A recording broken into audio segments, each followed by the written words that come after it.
She stepped off that stagecoach in a dress that had seen better decades, hair windblown, and eyes too steady for a woman who'd just traveled 600 miles alone. And the entire town of Ridgecrest laughed, not behind their hands, not quietly. They laughed the way people do when they've already decided you don't matter. Colton Hale stood at the edge of the crowd, jaw tight, and thought, I made a mistake. But Evelyn Mercer looked straight at him, not at the ground, not at the sky, and said, Give me 30 days.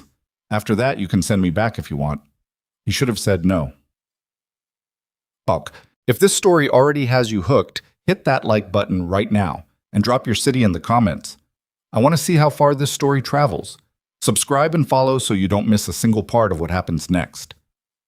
The letter had taken 11 days to reach Evelyn Mercer in Cincinnati, and she had read it 4 times before she understood what it was actually saying. I'm a rancher in the territory of Ridgecrest, Montana. I have 340 acres, a working herd, and a house with 2 rooms. I lost my wife 3 winters ago. I'm not looking for companionship. I need a capable woman who can work. If you can cook, manage a household, handle livestock without complaint, and endure hard weather, write back. If you're looking for romance, don't bother. It was signed, Colton Hale. No pleasantries. No description of himself. No questions about what she might want from life. She'd written back the same afternoon. That was 6 weeks ago. Now she sat inside a stagecoach that smelled like wet leather and horse sweat, watching pine-covered mountains rise up through the window glass with a speed that felt almost threatening, like the land itself was trying to crowd her out. She had 1 trunk, a satchel, and a small metal box that she kept on her lap and never let out of her sight. Not at the relay stations, not when she slept upright in the coach, not even when the road got so rough that everything inside her rattled loose. The other passenger, a wool merchant from Billings, had tried to make conversation twice. The second time, he'd glanced at the box and said, You carrying valuables in that thing? Personal papers, Evelyn said. He didn't ask again. She was 31 years old, which was older than most mail-order brides by about 8 years, and she knew it. She had brown hair that went to red in certain light, a face that her mother had once described as handsome rather than pretty, and hands that were already rougher than most women her age because she'd spent 4 years nursing a sick father and running a household that couldn't afford help.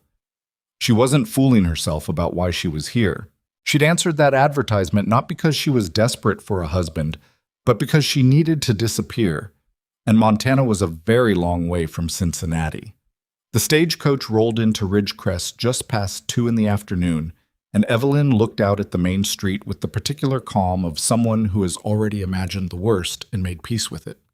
It was a small settlement, maybe 300 people, maybe fewer, a general store, a livery, a sheriff's office with a crooked sign, 2 saloons that faced each other like old enemies. The street was unpaved, and the mud from a recent rain had dried into hard ruts that caught the coach wheels and jolted everyone inside. A cluster of women stood outside the milliner's shop, and 2 men leaned against the post in front of the general store, and a dog slept in the middle of the road without any apparent concern about being run over. She saw Colton Hale before she identified him because he was the only person standing alone. He was taller than she'd imagined, broad through the shoulders with dark hair that needed cutting and a jaw that looked like it had been carved from the same rock as the mountains behind him. He wore a canvas coat over a work shirt, and he stood with his arms crossed and his boots planted in the mud like a man who had stopped somewhere and forgotten to keep moving. He was watching the stagecoach with an expression she couldn't quite read. Not eagerness, certainly, and not hostility exactly. More like a man who had agreed to a business transaction he wasn't entirely sure about and was now waiting to see what got delivered. The driver climbed down and opened the door, and Evelyn stepped out. She heard someone laugh before her second foot touched the ground. It came from the cluster of women near the milliner's, and it was the kind of laugh that women sometimes use when they want to be noticed being unkind. Evelyn straightened her coat without hurrying and turned to look. "Lord above," one of the women said. A tall woman in a green dress, someone who'd clearly never gone without in her life. Colton Hale sent all the way to Cincinnati for that? Her companion covered her mouth, but the laugh got through anyway. Evelyn turned back to the man she'd come to marry.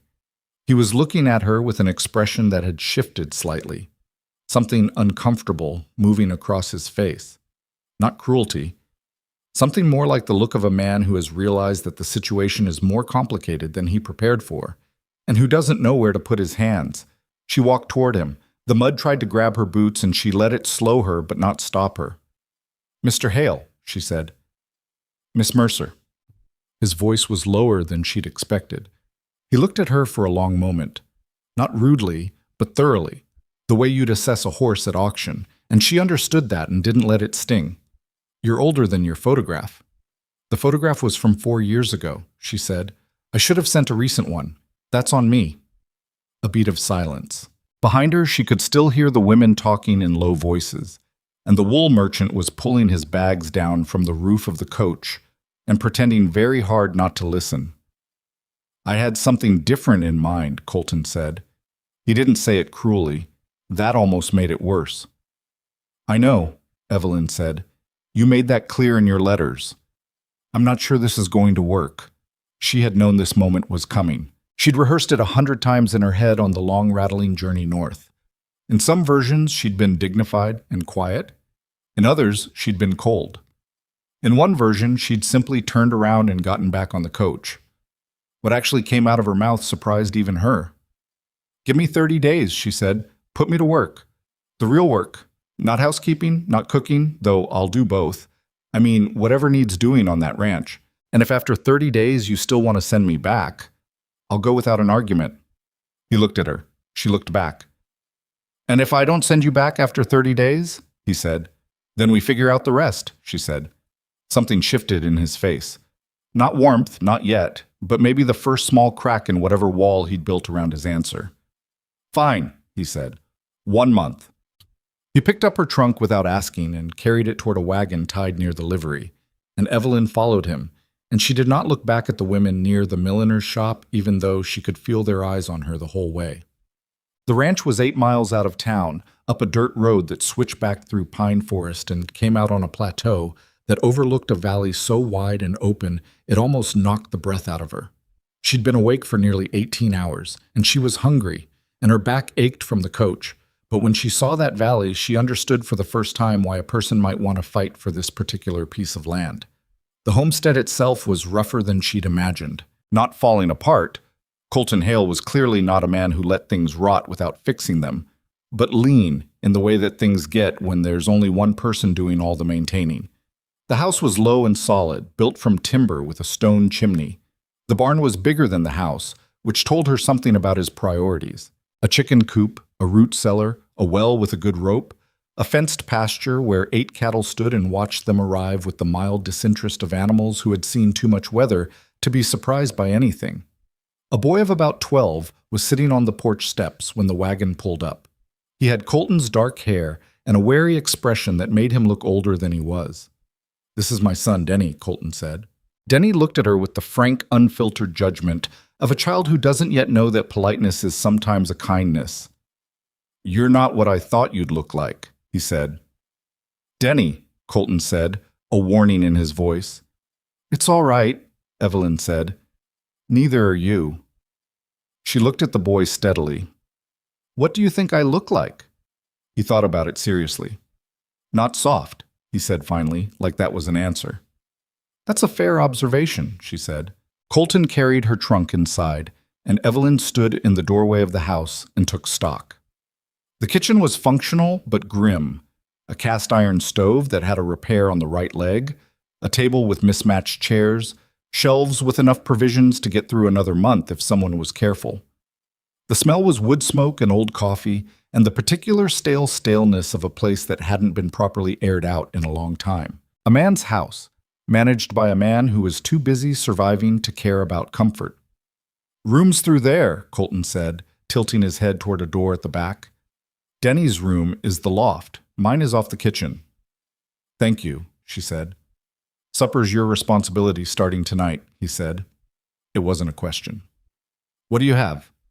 He showed her the root cellar and the smokehouse, and she made a calculation fast the way she'd learned to do in years of making do on too little. She made salt pork with dried beans and pan cornbread, and she was honest with herself that it wasn't much, but it was hot and there was enough. And when Denny reached for a second helping, she felt something uncurl slightly in her chest. Colton said nothing during the meal. He ate like a man who had learned to eat fast so he could get back to work. "You cook all right?" he said when he was finished, which she understood was high praise from him. "I can do more than cook," she said. He looked at her across the table. "We'll see," he said. The first week was the hardest. Not because of the work. She'd expected the work to be hard, and it was, but she was no stranger to hard. What she hadn't expected was the specific texture of the hostility, the way it was distributed across so many small things rather than concentrated in one large thing she could fight. Colton woke before dawn, which she'd anticipated, so she woke before dawn too. The first morning she came out of her room before he'd finished getting dressed, and he looked at her with an expression she couldn't quite read. Startled, maybe, or annoyed, or possibly both, and went outside without saying anything. She lit the stove and started coffee, and was halfway through making breakfast when he came back. "You don't have to get up this early," he said. "I know," she said. "What do you need done today?" A pause. "Fence line on the north pasture needs checking. 3 posts rotted out last fall. Didn't get to them." "I can do that while you handle the cattle." He looked at her like she'd said something in a foreign language. "You know how to set fence posts?" he said. "I know how to dig," she said, "and follow instructions. Tell me what I need to know." He told her. He was thorough. She gave him that. He didn't assume she'd fail, but he also didn't cushion anything, just laid out the steps plainly and pointed her toward the tools. She loaded what she needed into a wheelbarrow and walked the half-mile to the north pasture in the cold morning air, her breath making clouds. And she found the rotted posts, and she dug 3 holes in the frozen hard October ground, and she set those posts and she tamped them down. And it took her all morning, and her shoulders burned and her hands blistered under her work gloves. And when she was done, she walked back to the house and cleaned up and started lunch. She didn't tell Colton what it had cost her. He went out to check her work after lunch without saying he was going, and when he came back he said, "You did it right," and that was all. "Good," she said. The second thing she hadn't expected was Denny. The boy was 12, which was old enough to have opinions and young enough to let them show, and his opinion of Evelyn was complicated in a way she could see him working through in real time. He'd lost his mother at 9, and Evelyn could tell that whoever Martha Hale had been, she'd left an absence in this house shaped exactly like herself. You could feel the outline of her everywhere, the way the kitchen was arranged, the quilt on Denny's bed that someone had made with care, the 3 books on the shelf that were clearly not Colton's kind of reading. Denny didn't want Evelyn to fail exactly, but he didn't want her to succeed in the wrong ways, which was a harder thing to navigate. The first 3 days he watched her work from a distance, following her with his eyes but never getting close. On the 4th day he appeared beside her while she was mending a harness in the barn. "You're doing it wrong," he said. She looked at him. "Show me." He was surprised enough by that to step forward and demonstrate, his small hands moving with the confidence of a boy who'd been watching this done since he was very young. She watched carefully and adjusted her approach. "Better?" she asked. "Some," he said. He stayed beside her for the rest of the afternoon, not talking much, but not leaving either. The thing about Colton that she understood and didn't like was this. He was not a cruel man, but he had made himself into a very contained one. He spoke when he needed to, worked when there was work, ate and slept and got up and did it again. You could see in certain moments that there had been a fuller version of him once. When he talked to Denny about the herd, or when he stood at the edge of the plateau in the early morning and looked out at the valley with an expression that wasn't quite grief but was in the same neighborhood. Something had gotten locked away in him 3 winters ago, and he hadn't been back in to look for it. She wasn't here to fix that. She was clear-eyed about that much. She'd come to Montana for her own reasons, and survival was most of them, and she wasn't going to make the mistake of thinking that a month of fence posts and salt pork constituted any kind of real connection. But she noticed him. She'd have been lying to herself if she pretended otherwise. The second week she rode with him to check the upper pasture, which meant 3 hours on horseback each way, and a full day's work checking the herd for illness and injury in the higher elevation where the wind came off the mountain and didn't stop for anything. She'd ridden as a girl and then mostly not since, and she felt that gap in her muscles by the end of the first hour. But she settled into it rather than fighting it, and she didn't complain. At some point in the afternoon, one of the young steers had gotten its hind leg caught in a deadfall at the tree line and was down on its side, frightened and kicking. Colton moved toward it and Evelyn moved with him, and without discussing it, they fell into a pattern. She steadied the animal from the front, talking to it low and continuous, her hand on its neck, while Colton worked the leg free from the tangle. It took 20 minutes, and the steer fought them the whole time, and at one point Evelyn got knocked sideways into the mud by a blind kick, and she got up without being asked to help and kept going. When it was over and the steer had gotten up and walked off like nothing had happened, Colton looked at her for a moment. "You all right?" "Fine," she said. There was mud on the side of her coat, and her left knee hurt, and she wasn't going to mention either. He nodded. He didn't say anything else, but something shifted slightly between them.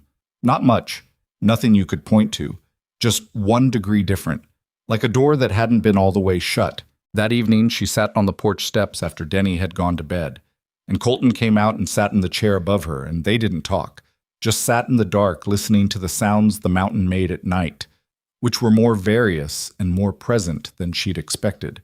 Wind and something moving in the trees, and the cattle in the lower pasture, and once, far off, what might have been a wolf.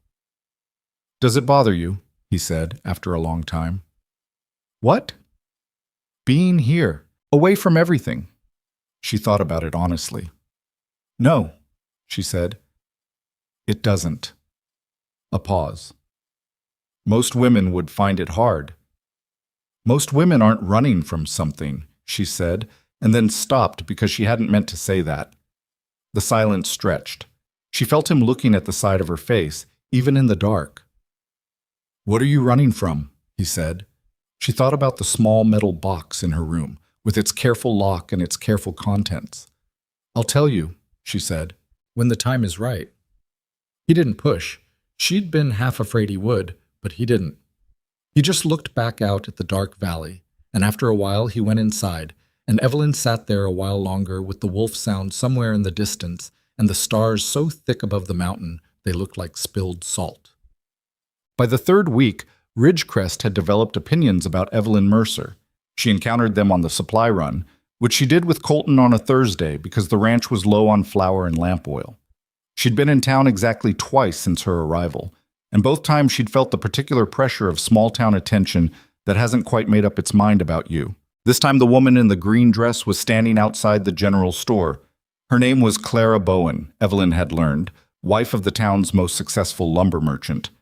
And she was talking to 2 other women when Evelyn climbed down from the wagon. Clara looked at her with an expression that was technically a smile. "Miss Mercer," she said. "Still here, I see."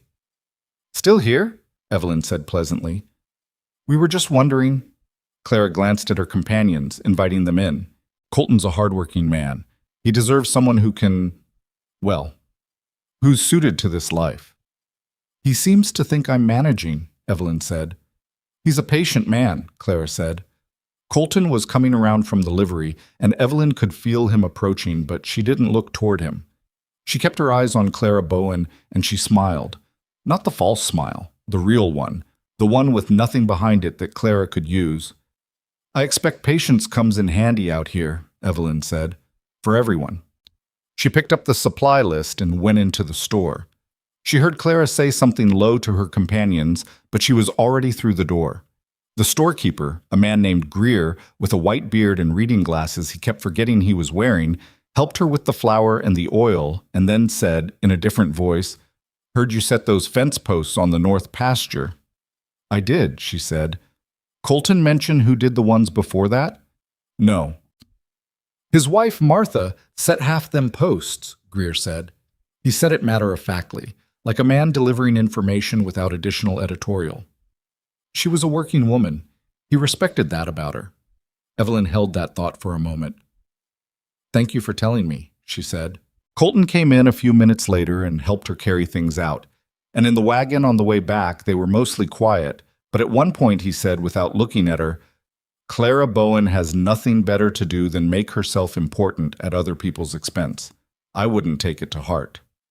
"I don't," Evelyn said, which was mostly true. The thing about the metal box was that it couldn't stay a secret much longer. and she knew it. She'd managed to keep it out of Colton's line of sight for 3 weeks, which was an accomplishment on a ranch this small. She kept it under the floorboard she'd loosened on her second day, tucked beneath her bed with the rug pulled over it, and she told herself this was practical caution rather than deception, which was a distinction that was getting harder to maintain. The box contained documents, 14 pages of financial records, 7 deeds with irregularities that she'd marked in pencil, and a letter written in a hand she recognized from 4 years of working as a clerk in a Cincinnati land agency. The hand of a man named Silas Blackwood, who owned 40% of the land in 3 Montana counties and had not come by all of it honestly. She'd found the records by accident, going through a misfiled crate in the agency's storage room, and she'd understood what she was looking at within an hour, and she'd understood within another hour that if Blackwood knew she had them, she was in danger. He had men everywhere: the agency, the territorial government, the sheriff's offices in at least 2 counties. He'd had people killed for less, and she was fairly certain it wasn't paranoia because she'd found a reference in the records to a man named Callum Reed, who'd apparently been a previous clerk and who had died in an accident that the records noted with suspicious brevity. She'd taken the documents, locked them in the box, and put herself on a stagecoach north before the week was out. She'd chosen Ridgecrest because it was high in the mountains, and Colton Hale's advertisement because he'd made it clear he wanted competence rather than beauty, which meant he might actually listen to her when she told him the truth. But she hadn't told him yet. She was going to tell him soon. She was aware of that. The particular awareness you have when something you've been managing is beginning to press against its container. On the night of the 21st day, she took the box from under the floorboard and sat with it on the edge of her bed in the dark. She didn't open it. She just held it in her lap the way she had in the stagecoach. This object that had become the center of gravity of her entire life. The reason she was here on a mountain in Montana in a house that smelled like wood smoke, married to a man she barely knew. The lamp threw shadows on the ceiling. Through the wall, she could hear Colton moving around the kitchen.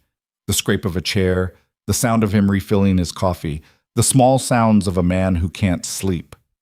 She got up, carried the box to the kitchen door and knocked. He said, "Yeah." She opened the door. He was sitting at the table with a mug, still fully dressed, and he looked at her and at the box in her hands without changing his expression. She set the box on the table. "I said I'd tell you when the time was right," she said. "It's right." He looked at the box. He looked at her. He didn't say anything. She unlocked it and opened it and set the papers on the table between them, and she told him everything. Blackwood, the records, the dead clerk, the reason she'd answered his advertisement, all of it, not softened and not dramatized, just the facts laid out in order. He listened without interrupting. That was one of the things she'd noticed about him. He was capable of very complete silence when someone was talking. When she was done, he looked at the papers for a long time. "How sure are you?" he said finally. "Completely," she said. "I worked in land records for 4 years. I know what a forged deed looks like." He was quiet again. She waited. "Does Blackwood know where you are?" "I don't think so," she said, "but I can't be certain." Colton looked at the papers again. She watched him. The set of his jaw, the stillness in him that she'd come to read as thinking rather than emptiness. "All right," he said. "All right? All right," he said again. He picked up the papers and squared them carefully against the table edge, the way you'd treat important documents, and set them back in the box. "I'm not sending you away." She hadn't realized until that moment how much she'd been afraid he would. "You should understand," she said, "that this could mean trouble for you." "I'm aware," he said. "Real trouble. The kind, Miss Mercer." He looked at her directly. "You set fence posts in frozen ground, got kicked by a steer, and didn't complain once. I think you can handle telling me something's dangerous without apologizing for it." She was so surprised that she almost laughed. "Evelyn," she said. "What?" "My name is Evelyn. You've been calling me Miss Mercer for 3 weeks. He looked slightly wrong-footed, which on his face was subtle, but she was getting better at reading him. "Evelyn," he said. "Thank you," she said, "for not sending me away." He nodded once, the way he did when he'd made a decision and was done discussing it, and he picked up his coffee. She thought he was going to leave it there, and she started to go back toward her room. 30 days is up in 9 days, he said to her back. She turned. He was looking at his coffee. I'm not sending you back, he said. That's what I mean. It was the most personal thing he'd said to her in 3 weeks, which wasn't much, and it was everything. She went back to her room and lay down on the bed with the lamp off and listened to the mountain wind come down through the trees and rattle the shutters, and for the first time since Cincinnati, she slept without any of the edgy alertness of a woman waiting for something to find her. Outside in the dark kitchen, Colton Hale sat with his coffee going cold and the metal box on the table between his hands, and he looked out the window at the mountains he'd lived in his whole life, and he turned over the fact that he had just agreed to protect a woman from one of the most powerful men in the territory, and he felt not afraid but alert in a way he hadn't felt in 3 years. The sharp, present aliveness of a man who has something real to lose again. The mountain was quiet. The wind moved through the pines. In the morning there was work to do, and they would do it, and for 9 more days he'd given her a month to prove herself. He thought she'd probably already done it. He just hadn't said so yet. 9 days after Evelyn set the metal box on Colton's kitchen table, they were married. It was not a romantic occasion. Ridgecrest Circuit preacher was 3 weeks out from his next visit, so they rode to the county seat at Harlan Falls and stood in front of a justice of the peace named Aldous Briggs, who smelled like pipe tobacco, and performed the ceremony in under 4 minutes, including the part where he lost his place in the paperwork and had to find it again. Denny stood beside his father in his good shirt, which was a little short in the sleeves now, and he watched the whole thing with the careful attention of someone filing it away to think about later. Evelyn wore the better of her 2 dresses. Colton wore a clean coat. Neither of them had discussed what the day was supposed to feel like, which was probably wise, because what it actually felt like was practical and a little awkward, and underneath both of those things, something else, a gravity that neither of them named. When Briggs said you may kiss the bride in the tone of a man who had said this several hundred times and had stopped expecting it to mean anything, Colton looked at her and she looked at him, and he leaned in and pressed his mouth against hers for a moment, brief, careful, not nothing, and then stepped back and picked up his hat from the chair where he'd set it. All right, he said. All right, she said. Denny looked between them. That's it? That's it, Colton said.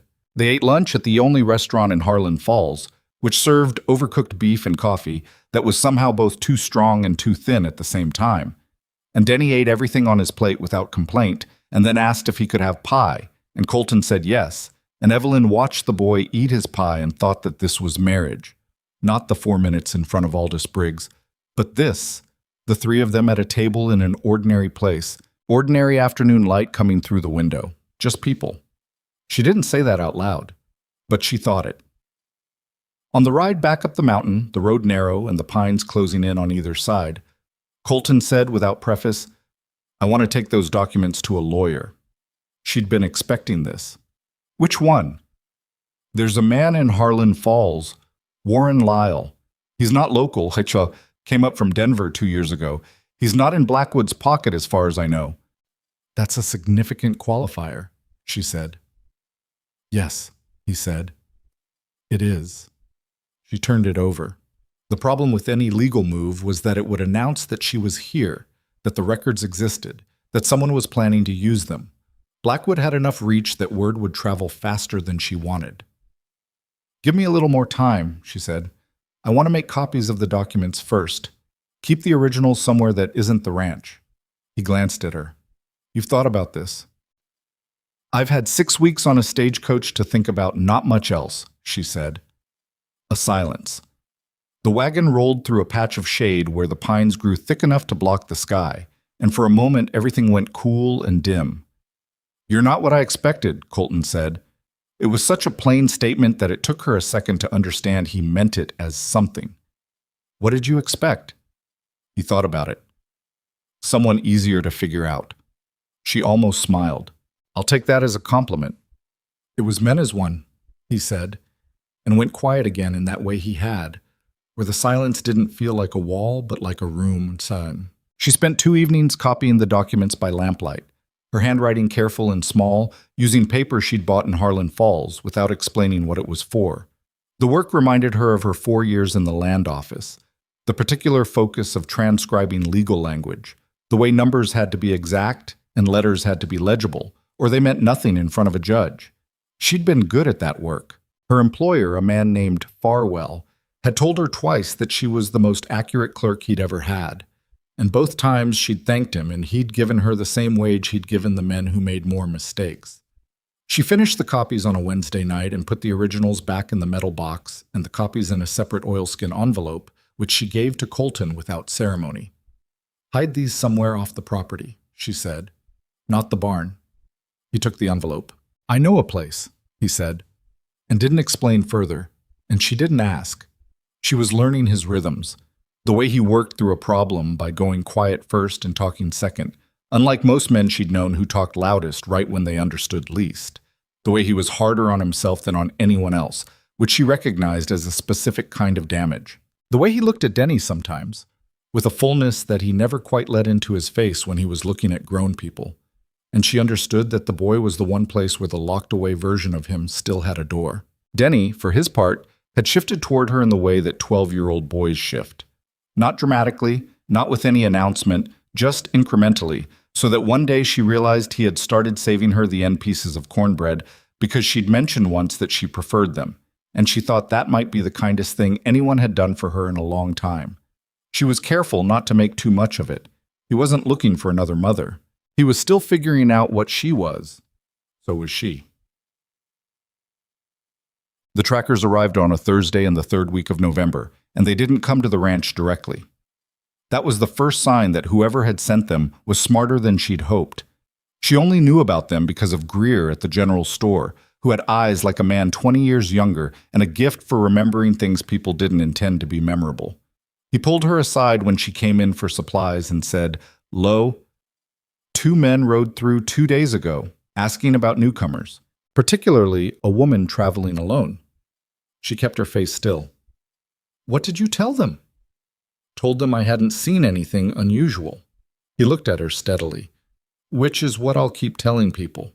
She held his gaze for a moment. "Thank you, Mr. Greer."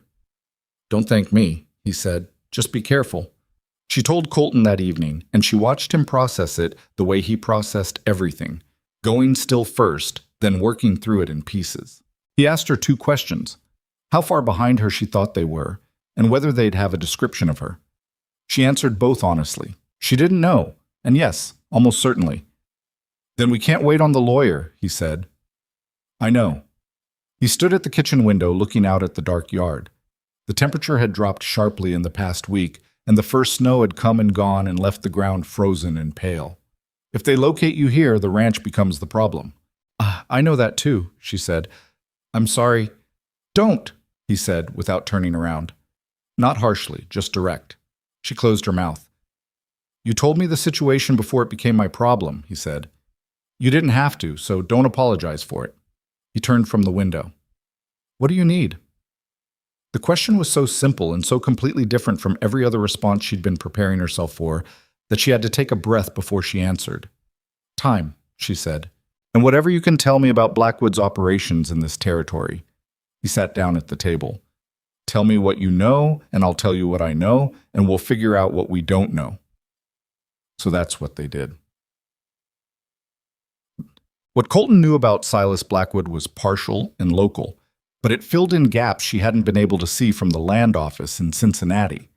Blackwood had started buying up grazing land in the territory 8 years ago, which was legal enough on its face.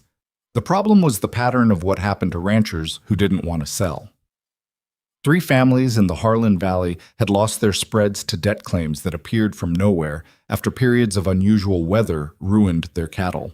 A man named Orville Prentice had sold at a fraction of value after his water source was mysteriously diverted upstream, on land that Blackwood happened to own. And there was a rumor, never proven, about the Gantry family who'd refused to sell 3 years ago and whose youngest son had been found dead in a ravine with a broken neck that the sheriff called an accident. The sheriff in the county seat at the time was a man named Edlow, who had retired on a generous pension the following spring and moved to New Mexico. "The current sheriff," Evelyn said. "Donahue, do you trust him?" "More than Edlow," Colton said, which isn't saying a lot. He rubbed a hand across his jaw. "Donahue's not bought, but he's careful.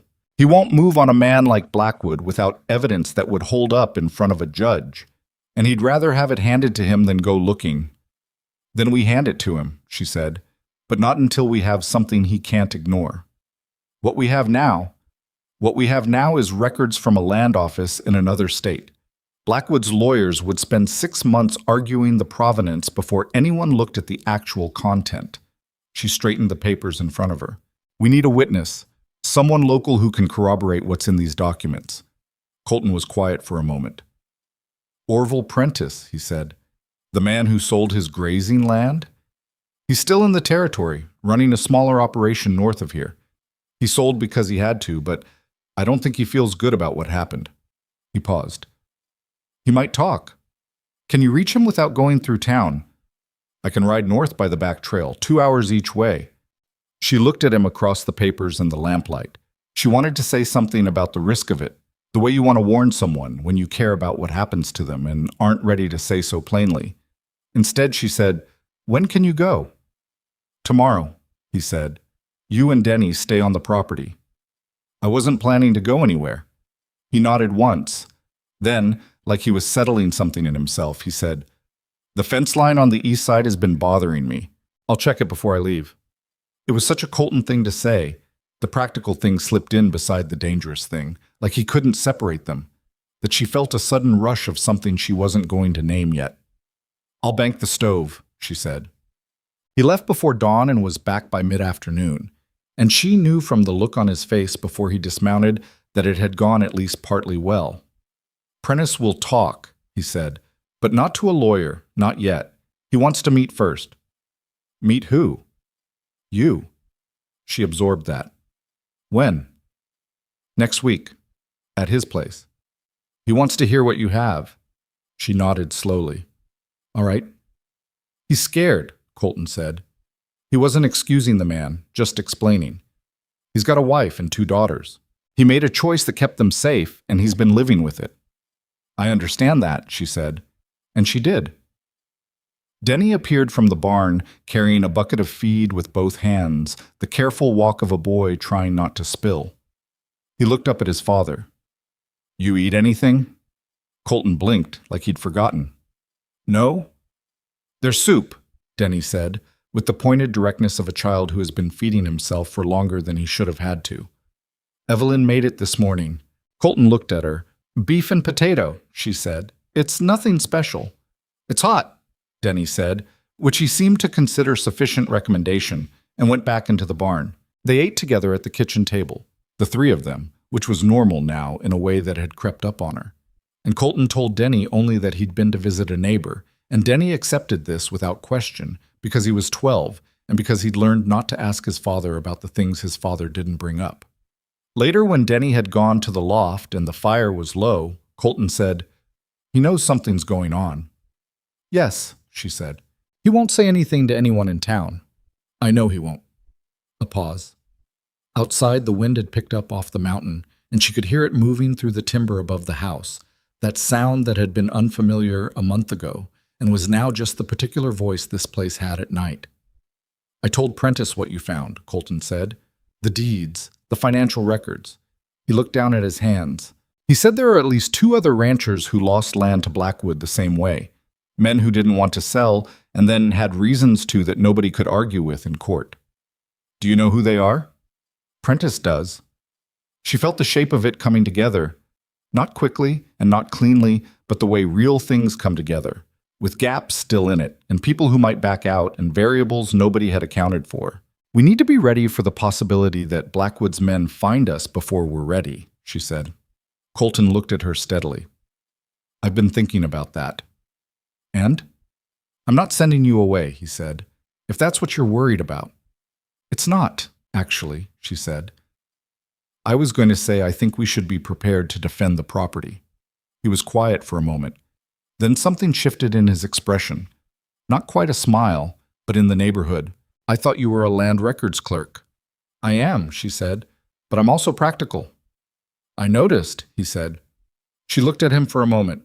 This man who had almost turned her away at a stagecoach stop 2 months ago, who had handed her a wheelbarrow and fence post to see what she'd do with them, who had listened to the worst thing she could tell him about her situation and said, "All right," twice and meant it both times. "What are you thinking?" she said. "That the barn roof is a better position than the house if someone comes up the North Trail," he said, completely practically. And she realized he'd already been working through it. "The root cellar locks from inside," she said. He looked at her. "Yes, it does." "I'm not going into the root cellar," she said.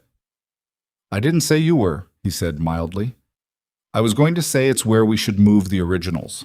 Metal box, oilskin, all of it. It's dry in there and the lock is solid." "Oh," she said. "Yes, that's sensible." A pause, and then he said, "Evelyn." It was the first time he'd used her name without her prompting it, and something in the way he said it made her pay attention. "I want you to know," he said, and then stopped, like the words were farther from the surface than he'd thought. He tried again.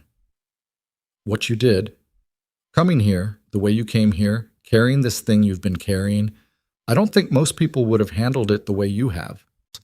She kept her face steady. It was harder than usual. "I didn't have a better option."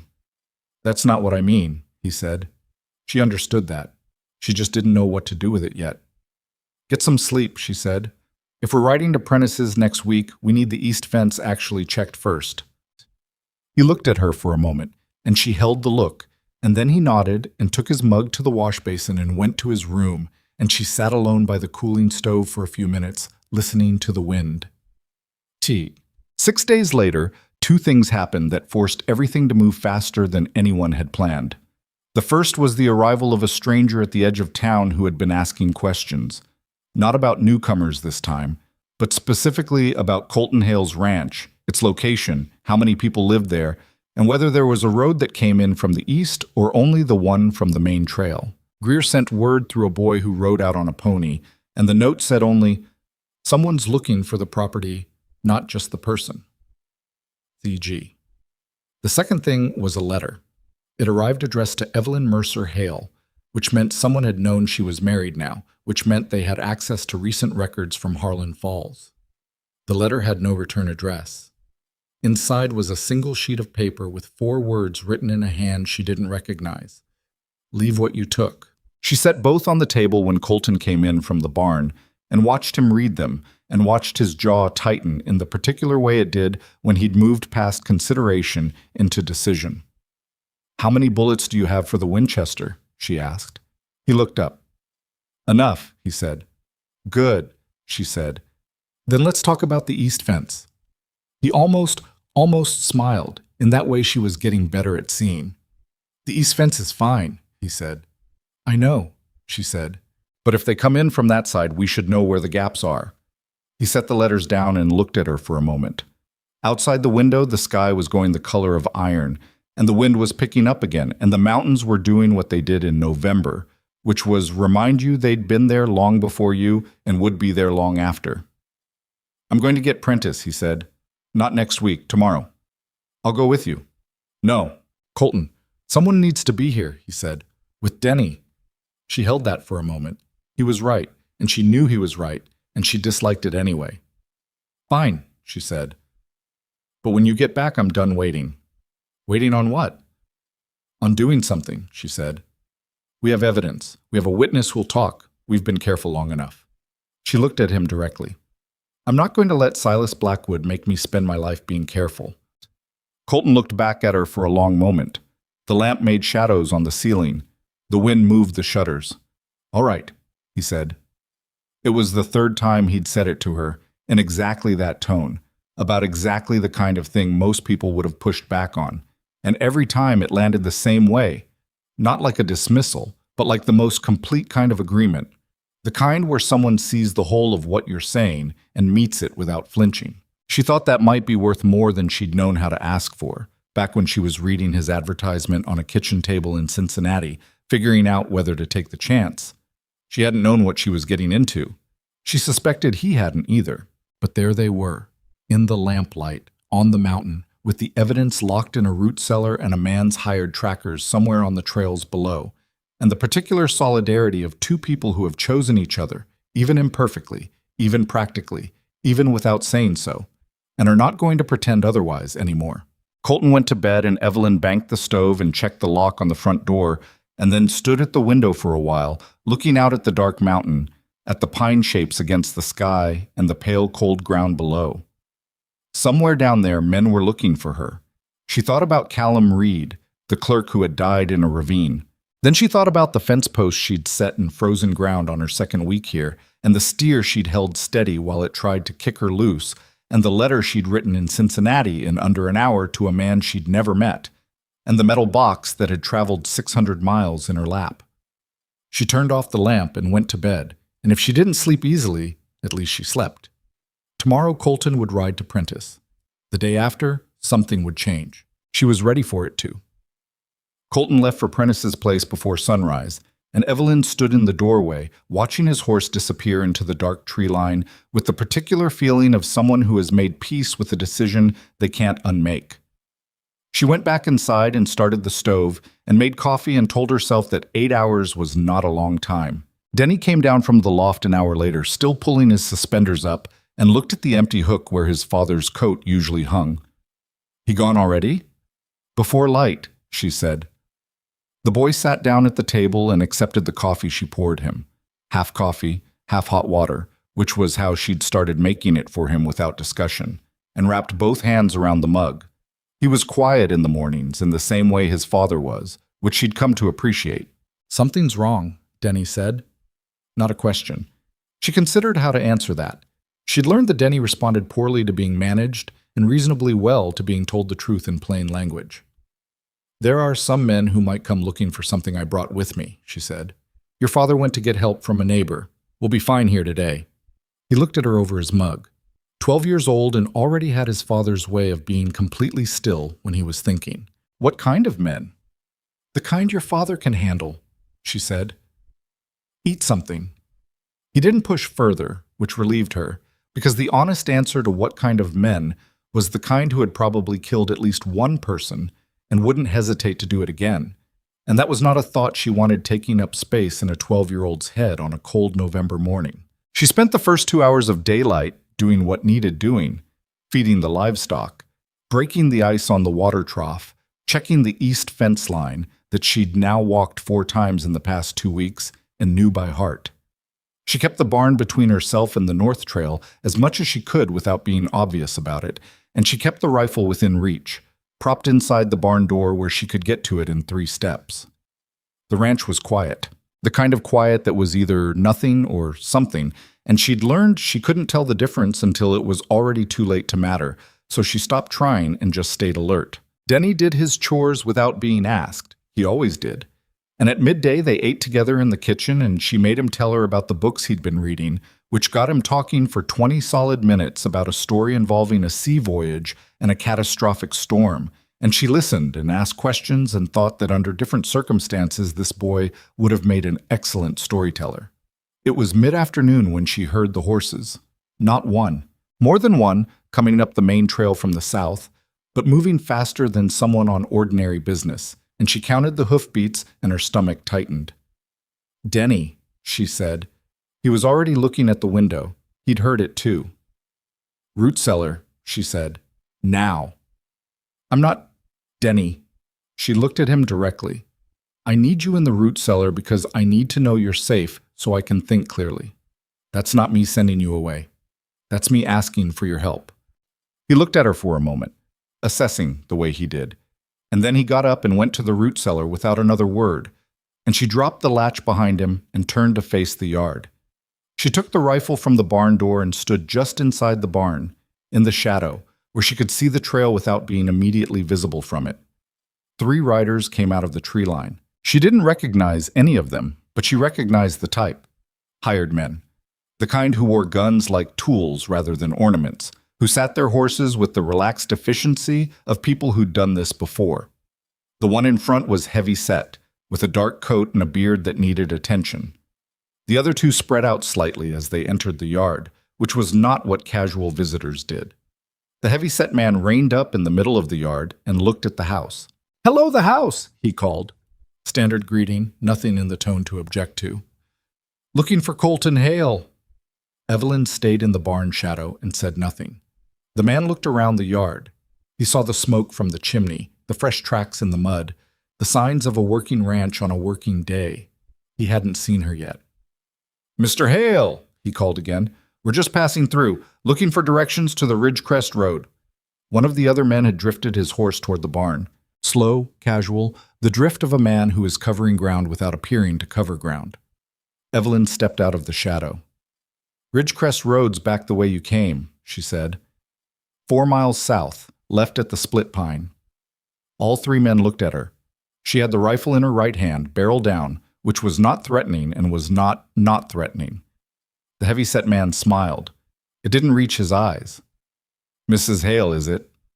"That's right." "Your husband around?" "He's working," she said, which was true enough. The man who'd been drifting toward the barn had stopped. He was maybe 30 feet to her left now, and she could see him without looking directly at him, which was something Colton had told her about months ago when he was showing her the rifle. You don't always look straight at what you're watching. "We heard he might have room for some hired hands," the heavy-set man said. "Winter work." "He's not hiring," she said. A pause. The man looked at her, at the rifle, at her face, at the yard, calculating. "That's too bad," he said pleasantly. "We've come a long way." "Then you've got a long way back," she said. Another pause. Longer this time. She felt the moment balance on something and knew that what happened next depended almost entirely on what she did in the next 10 seconds. Then the man on her left moved. He went for his gun, and she was already raising the rifle because she'd been watching the set of his shoulders and she'd seen it shift a quarter second before his hand moved. She fired once, fast, and it wasn't a perfect shot. It caught him in the upper arm rather than the shoulder she'd aimed for. But it was enough to knock him sideways off his horse with a sound she felt in her chest. Everything happened at once after that. The heavy-set man drew and she threw herself behind the corner of the barn wall, and the shot hit the wood 6 inches from where she'd been standing, a sound like something cracking apart. She heard the third man shouting something, heard hooves, and risked a look around the barn corner in time to see him wheeling his horse toward the house. The house. Denny was in the root cellar under the house, and the latch on that door was solid, but the door above it was not. She ran. She cut across the yard at an angle, staying low, and the heavy-set man fired again and missed. She heard it pass somewhere to her right, and she hit the porch steps and went through the front door and got the bar across it while she was still moving, and then went to the back window to see where the third man was. He was off his horse at the back of the house, trying the back door, which was also barred. She heard him throw his weight against it once. She went to the back of the kitchen and positioned herself where she could cover both the back door and the window beside it, and she waited, breathing deliberately, the way her father had taught her to breathe when she was anxious, in through the nose, slow, hold it, let it go. And she thought about the root cellar latch, and about the 12-year-old boy below the floor of the room she was standing in, and she made herself stop thinking about either of those things, and just watched the door. The back window exploded inward. She fired at the movement before she fully saw it, and heard a shout, not a death sound, but pain, and pulled back from the window frame. Glass on the kitchen floor, cold air coming in through the hole. Outside, someone was swearing, the specific creative profanity of a man who had not expected resistance. She reloaded with hands that she noted, with a distant clinical interest, were not shaking. That surprised her. She'd thought they would. The heavy-set man's voice came from outside, closer than before. "Lady, this doesn't have to go further." "You shot at me first," she said, loud enough to carry. "You shot Grady first." "Grady was going for his gun," she said. "You all know that." A silence. She shifted position, going to the side of the front window rather than the back, so she could see more of the yard. The heavy-set man was behind the water trough. Smart cover, she noted. The man who'd tried the back door was out of her sight line. "The box," the heavy-set man said. "That's all we want." "I know," she said. "Give it to us and we're gone." "No," she said. Another silence, longer this time. She thought she heard something moving on the roof, and her whole body went tight, but it was just a branch in the wind. She made herself breathe. "You're one woman," he said. "That's been observed before," she said. "Hasn't changed the outcome yet." She heard him make a sound that might have been a frustrated laugh in different circumstances. Then she heard something else. Hoofbeats, coming fast from the tree line to the north, and for a terrible second she thought it was more of them, more men arriving to finish what the first three had started. She pressed back against the wall beside the window and watched the yard. Colton came out of the trees at a gallop. He wasn't alone. Orville Prentice was behind him, and behind Prentice was a man she didn't recognize, lean and gray-haired, riding hard. The heavy-set man came up from behind the trough, and it was the last mistake he made on this particular day, because Colton saw him and cut left and came off his horse in one motion that was controlled enough to be practiced, and he hit the man before he could get his gun up, and they went down together in the mud. She was out the front door. The third man, the one who'd gone around back, came around the corner of the house at a run and pulled up short when he saw Prentice and the gray-haired man blocking the yard, and then Evelyn was behind him with the rifle, and she said, "Don't!" in a voice that was very level, and he stopped. The yard went still. Colton had the heavy-set man face down in the mud with his knee in the man's back, one hand gripping the man's collar, and he looked up at Evelyn, and what crossed his face in that moment was complicated. Relief and something rawer than relief underneath it, something he was already pulling back into himself by the time he spoke. "You're all right," he said. "I'm all right," she said. "Denny?" "Root cellar, he's fine." He held her gaze for a second, just a second, and then looked at the man he was holding down. "You're going to tell me who sent you," he said, "and you're going to tell me now, or we're going to be here all night, and I haven't eaten since breakfast." The gray-haired man was Warren Lyle, the lawyer from Harlan Falls.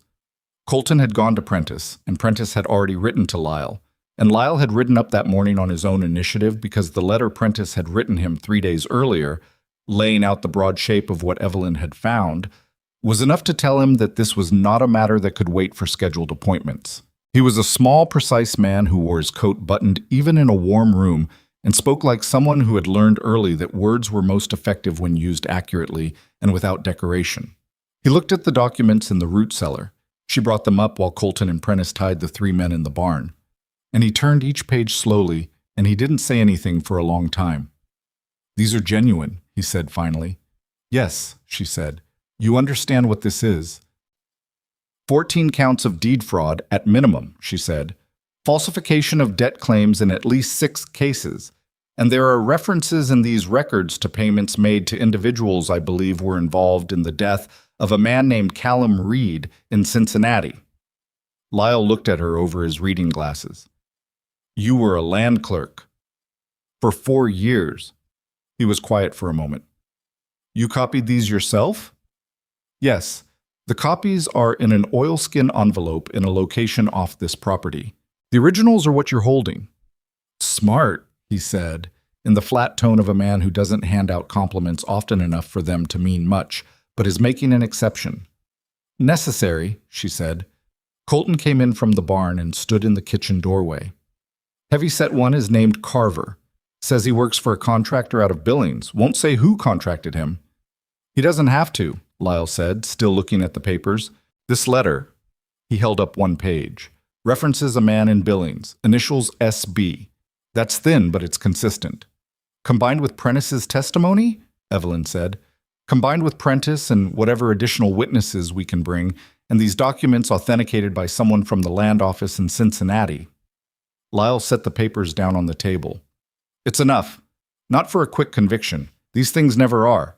But enough to get Donahue off the fence." Colton looked at Evelyn. She looked back at him. "We need to move on this soon," she said, "before Blackwood knows his men failed."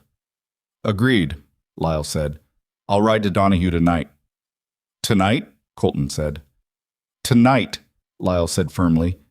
"Sheriff Donahue is a man who sleeps better with problems than with half problems. Give him the whole picture and he'll act. Sit on it and he'll hesitate." He was already stacking the papers back into the box with the careful hands of a man handling something valuable. "I'll need these originals." Evelyn looked at the box for a moment. She'd carried it for 6 weeks and hidden it under a floorboard and held it in her lap through 600 miles of bad road. And handing it to someone else felt strange, in the specific way that letting go of a weight you've carried too long always feels. Partly relief and partly the absence of the familiar thing. She pushed it across the table toward him. "Take care of those," she said. "That's my profession," he said. After Lyle left with the documents and Prentice went to the barn to check on the tied men, the yard was quiet for the first time in hours. The sun was going down behind the mountains, turning the sky a dark orange that faded into purple at the edges, and the temperature was dropping fast the way it did out here at elevation, so fast you could feel it change between one breath and the next. Evelyn sat on the porch step and let the cold settle around her. She heard Colton come out and sit in the chair above her, the same position they'd been in weeks ago, listening to the mountain at night, the first time she'd let anything personal slip about why she was here. He didn't say anything for a while. Neither did she. "They get inside?" he said finally. "One tried the back window," she said. "I discouraged him." A pause. "You hit Grady." "I was aiming for his shoulder," she said. "Got his arm instead. He'll live." Another pause, longer. "Evelyn," he said. She turned slightly to look at him. His face was in profile against the fading sky, and he was looking out at the valley with that expression she'd first seen on the supply run weeks ago, the one that was somewhere between grief and presence, like a man standing at the edge of something wide. "I rode back fast when I thought—" He stopped, started again. "When I heard the shots, while I was still in the trees." "I know," she said. "I wasn't—" He stopped again. She waited. "I don't do this well," he said. "Do what?" she said, although she thought she knew. "This." He moved one hand slightly, a gesture that meant something in his private language, something she was still learning to translate. Saying things. "You say things," she said, "when they matter." He looked at her. "You told me you weren't sending me away," she said. "The night I put the box on the table. That mattered." He was quiet for a moment. She could see him working up to something, the way he worked up to things, slowly, like a man who's not sure the bridge will hold and tests each plank before he puts weight on it. "I don't want this to be what it was," he said, "what I said it was going to be. In the letter." She was still. "A hired hand," he said. "Another pair of hands." "I know," she said quietly. "I want—" He stopped. The sky had gone deep purple now, the orange almost gone. "I want what's actually happening to be what it is," he said, which was the most tangled sentence she'd ever heard from him, and she understood every word of it exactly. She turned to face him more fully. "Then let it be," she said. He looked at her for a long moment. The cold was coming down off the mountain and the stars were starting to come out above the tree line. Sparse first, then more, the way they always did out here, like they were waiting to see if anyone was watching before they committed to the full display. He reached out and put his hand over hers where it rested on the porch railing. His hand was large and rough and very warm against the cold, and he didn't hold it tightly, just set it there, the weight of it. "All right," she said. They stayed like that until Denny pushed the front door open and said from behind them, "Is someone going to feed those men in the barn, or are we leaving that for the sheriff?" Colton took his hand back slowly, like a man who isn't in a hurry about it. "I'll feed them," he said, "after I eat something myself." He looked at Evelyn. "There's still soup," she said. "I know," he said. "I smelled it when I came in." He stood. "Come inside. It's cold." She got up off the step and followed him in, and Denny held the door open for both of them with the elaborate casualness of someone who had been watching from the window and was pretending he hadn't. And Evelyn thought that this was what a family looked like when it was still finding its shape. Imperfect and a little bumbling. People saying things sideways that they couldn't quite say directly. Soup on the stove and men tied in the barn and stars coming out overhead and the particular warmth of a house where people are learning to stay. Donahue arrived the next morning with 2 deputies and a look on his face that said Lyle had done exactly what Lyle had said he would do, given the sheriff the whole picture, and Donahue had found it sufficient to get out of bed at dawn and ride 8 miles up a mountain. He was a stout man in his 50s with a gray mustache and the manner of someone who had been making difficult decisions for a long time and had made enough bad ones to approach the next one carefully. He stood in Colton's kitchen and looked at the 3 tied men and then looked at the papers Lyle had sent copies of and then looked at Evelyn. "You the one who fired on Carver's man?" he said. "He drew first," she said. Colton wasn't here." Donahue looked at Colton. "She alone?" My son was here, Colton said. In the root cellar. A pause. Donahue looked back at Evelyn with the particular expression of a man revising his assessment of a situation. Carver's outfit works out of Billings, he said. He's been picked up twice for contracted violence. Nothing stuck. He looked at the papers again. If what's in here is what your lawyer says it is, we've got something that sticks. It's what he says it is, Evelyn said. I worked with land records for 4 years. I can stand in front of a judge and explain every line of every document. Donahue held her gaze for a moment. You understand what you're doing, he said. If this goes where it looks like it's going, you're standing up against one of the most connected men in 3 counties. I'm aware, she said, and you want to proceed. I do. He nodded once, the nod of a man who has made a decision and is done going back on it.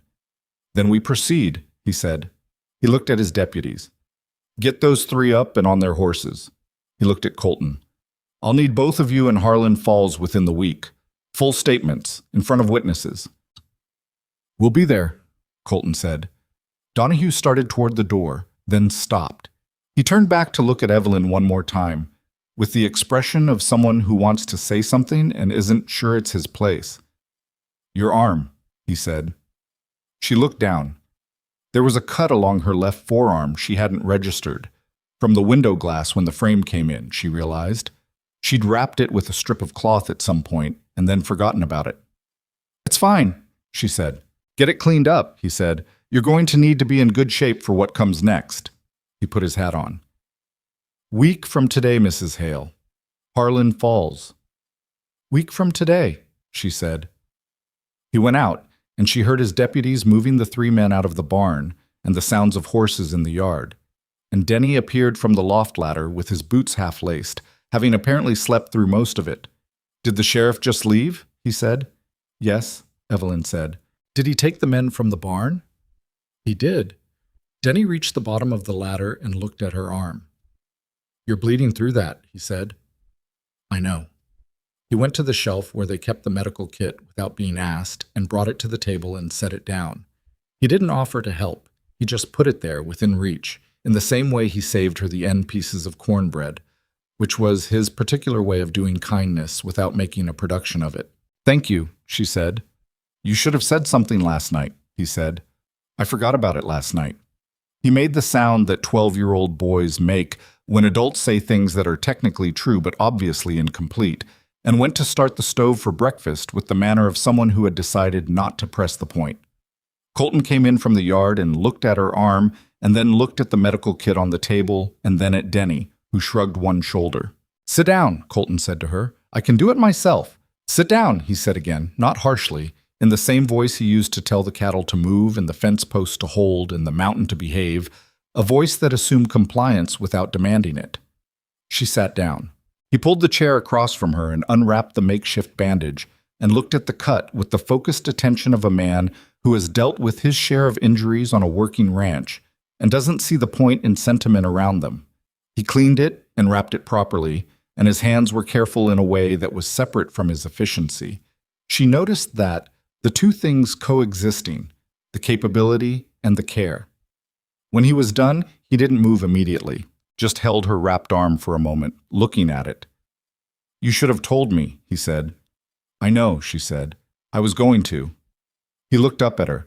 They were very close, the kitchen table between them, close enough that she could see the tiredness in his face from the ride and the night and everything that had happened in the yard. This isn't over, he said. No, she said, but we're further along than we were. He let her arm go and sat back. Harlan Falls next week. Yes. Blackwood will know before then that this failed. I know. He looked at her steadily. Whatever comes next, in town, with Donahue, with the judge, I'm beside you. She met his eyes. I know that too, she said. Denny banged a pot on the stove with more force than was strictly necessary for making oatmeal. If you 2 are done, he said without turning around, I need someone to tell me where we keep the salt. Evelyn almost laughed. Colton did. A small, quiet sound she hadn't heard from him before, and it changed his whole face, the way a room changes when you open a window in it. Top shelf, she said. Left side. I know where the salt is, Denny said, pulling it down. I was just checking if you did. Colton looked at her across the table, and she looked back, and the morning came in through the kitchen window and lay across the floor in thin winter light. And outside the mountain was cold and quiet, and the yard was empty now, just mud and hoof prints, and the evidence of the night before already being absorbed back into the ordinary business of a working ranch on a November morning. She was not done. She understood that. What came next in Harlan Falls, standing in front of Donahue and the judge and eventually Silas Blackwood himself, that was going to be harder than a broken window and 3 men in the dark. That was going to require everything she had. But she had slept on this mountain. She had set posts in frozen ground and held a frightened animal steady and carried a metal box 600 miles and stood in a barn doorway with a rifle while 3 men rode into the yard. She thought she knew what she was made of. She reached for the salt that Denny set on the table without comment, and she put a pinch in the oatmeal. And outside, the wind moved through the pines, and the 3 of them ate breakfast while the sun came up over the mountains and made the frozen ground shine. The ride into Harlan Falls took 2 hours on a clear morning, and Evelyn spent most of it watching the road ahead and not saying much. Colton rode beside her and didn't push for conversation, which she'd come to understand was one of his better qualities. He had a sense for when talking helped and when it didn't, which was rarer than people gave credit for. Denny had stayed at the ranch with Prentice, who had offered without being asked. It was the kind of offer that meant something, coming from a man who had been scared into silence for 3 years and was only now finding his way back to something resembling his own spine. Warren Lyle met them outside the sheriff's office at 9 in the morning, already holding a leather case full of papers and wearing the expression of a man who had not slept well but had used the sleepless hours productively. "Donahue's inside," he said. "He's spoken to the land office in Billings and telegraphed Cincinnati. We have a response from the agency confirming the records are genuine." He looked at Evelyn. "Your former employer, a Mr. Farwell, has provided a written statement that the documents in question were part of the agency's legitimate files and that their removal was not authorized, but he also confirmed that the records themselves are accurate." "He confirmed they're accurate," she said, reluctantly, but in writing. Lyle allowed himself a small, tight expression that was probably his version of satisfaction. "Blackwood's lawyers have already been in contact with Donahue's office. They're claiming the records were stolen and therefore inadmissible." "Can they do that?" Colton said. "They can argue it," Lyle said. "The question is whether a judge agrees. In my experience, when the documents in question show 14 counts of deed fraud and a payment ledger that connects to at least one suspicious death, judges tend to be less focused on the provenance and more focused on the content." He looked between them. "We need your statements today, both of you, and Prentice's, which I'll ride for tomorrow." They went inside. Donahue's office was small and overheated from a stove someone had built up too high, and there were 3 men already in it whom Evelyn didn't recognize. 2 of them had the look of official witnesses, and the third was a younger man with a notebook who was introduced as a correspondent for a newspaper in Helena. She looked at Donahue. "A reporter?" "I didn't invite him," Donahue said, in the tone of a man who is not entirely unhappy about a situation he's pretending to object to. "He was already in town. Word travels." "Word traveled from where?" Colton said. "Carver's arrest," Donahue said. "His men have been talking. Men in custody have a way of doing that when they think it might help their situation." He sat back in his chair. "The short version is that Silas Blackwood knows his operation here has been compromised. He knows about the documents, and he is, as of this morning, on his way to Harlan Falls personally." The room was quiet for a moment. "Personally," Evelyn said.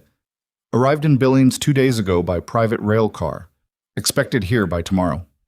Donahue looked at her steadily. "He's bringing 2 lawyers and, I'm told, a letter from a territorial judge in Billings dismissing the relevance of the documents on grounds of improper acquisition." "Can he get that letter to hold?" Lyle said sharply. "Depends on whether our judge sees it first or his does," Donahue said, "which is why we're doing your statements today and not next week." Evelyn sat down in the chair across from Donahue's desk and folded her hands in her lap. She was aware of the reporter in the corner and the witnesses by the wall, and Colton standing slightly behind her left shoulder, and she was aware that this room, right now, was the beginning of something that was either going to work or wasn't. "Where do you want to start?" she said. She talked for 2 hours. She laid it out in sequence. Her 4 years in the Cincinnati Land Agency, the misfiled crate, the documents, what she recognized and why, the name Callum Reed and the reference in the payment ledger, her departure, the advertisement, the journey north. She was careful to stay factual and to qualify anything she wasn't certain of, and not to qualify anything she was, and Lyle stopped her 3 times to ask clarifying questions that she understood were designed to close the holes before Blackwood's lawyers could widen them. Colton gave his statement after, shorter, factual, covering what had happened at the ranch. The attack. Carver's men. The shots fired. He was a better witness than she'd expected. He gave no more detail than was necessary, and he didn't editorialize, which made what he did say land harder. The reporter in the corner was writing continuously. Donahue occasionally glanced at him and occasionally looked like he was going to say something about it and didn't. When they were done, Lyle gathered the signed pages and put them in his case with the care of a man handling irreplaceable objects. "Tomorrow morning," he said. "Blackwood will want to meet." "I know," Evelyn said. "You don't have to be present for that. Legally, there's nothing requiring—" "I'll be present," she said. Lyle looked at her, then at Colton. Colton said nothing, which was the same as agreeing. "All right," Lyle said. "Tomorrow morning." They stayed the night at the only boarding house in Harlan Falls, which was run by a woman named Mrs. Calder, who gave them 2 rooms without commentary and provided dinner that was better than it had any right to be given the plainness of the surroundings. The reporter turned up at dinner, and Colton told him, not unkindly but without room for argument, that they weren't speaking to the press tonight. "Tomorrow," Evelyn said, which surprised both Colton and the reporter. "After the meeting. I'll speak to you then." The reporter, he was young, maybe 25, with an earnest quality that reminded her a little of how she'd been before Cincinnati, wrote something in his notebook and nodded and left them to eat. Colton waited until he was gone. "You want to talk to him?" "I want the story told accurately," she said. "If we leave it to other people, it gets told wrong." He considered that. "You've been thinking about this?" "Since before we left the ranch," she said. He cut a piece of bread in half and gave her the bigger piece, which was automatic, and she thought he probably didn't know he'd done it. "What if tomorrow goes badly?" he said. "Then the story is even more important," she said. "A territorial newspaper is harder to buy than a judge." He looked at her steadily. "Harder, not impossible." "No," she said. "Not impossible." She looked down at her plate. "Nothing about this is impossible for a man with enough money and enough time. What we have to do is move faster than his money and make enough noise that his time runs out." Colton was quiet for a moment. "You're not scared," he said. It wasn't quite a question. "I'm scared," she said. "I'm just not letting it make my decisions." He held her gaze for a moment. Under the table, his hand found hers, not deliberately, she thought, more like something that happened before he thought about it. And he didn't hold it long, just a moment. The same weight she'd felt on the porch railing 2 nights ago, the gesture of a man who was still learning the language of reaching out. She didn't pull away. "Get some sleep," he said eventually. "You too," she said. Neither of them did much. She lay on the boarding house bed and listened to the unfamiliar sounds of a town at night. So different from the mountain. So much more human noise, people coming and going from the saloon down the street, a dog barking somewhere. The occasional voice raised and then lowered. She'd forgotten what it sounded like to be surrounded by that many people.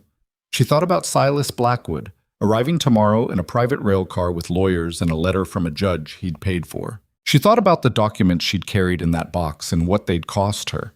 The job, the city, the ordinary life she might have had if she'd just put the crate back where she found it and gone home to her rented room and forgotten she'd ever seen it. She didn't wish she'd done that. She was clear-eyed enough to know that about herself. But she understood what she was walking into tomorrow, and she lay in the dark and let herself feel the weight of it for a while before she folded it away and went to sleep. Silas Blackwood arrived at 10 in the morning. He was not what she'd built him into in her head, and she took a moment to register that and recalibrate.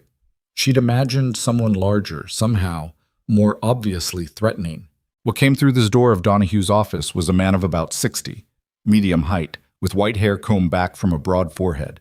and the kind of face that was probably handsome 30 years ago, and now had the settled quality of someone who had learned to use the remnants of charm as a tool rather than a gift. He wore a good coat and good boots, and he carried himself with the ease of a man who had been the most powerful person in every room he'd entered for so long that he'd stopped noticing it. His two lawyers came in behind him, and behind them was a man who stood with the particular alert stillness of personal security, and then the door closed. Donahue was behind his desk. Lyle stood to the side. Evelyn sat in the chair she'd sat in yesterday, and Colton stood behind her left shoulder again. Same position, same stillness. Blackwood looked around the room. His eyes moved over Lyle, over Donahue, and came to rest on Evelyn. "Mrs. Hale," he said. His voice was pleasant. That was the word. The voice of a man at a business lunch, not a confrontation.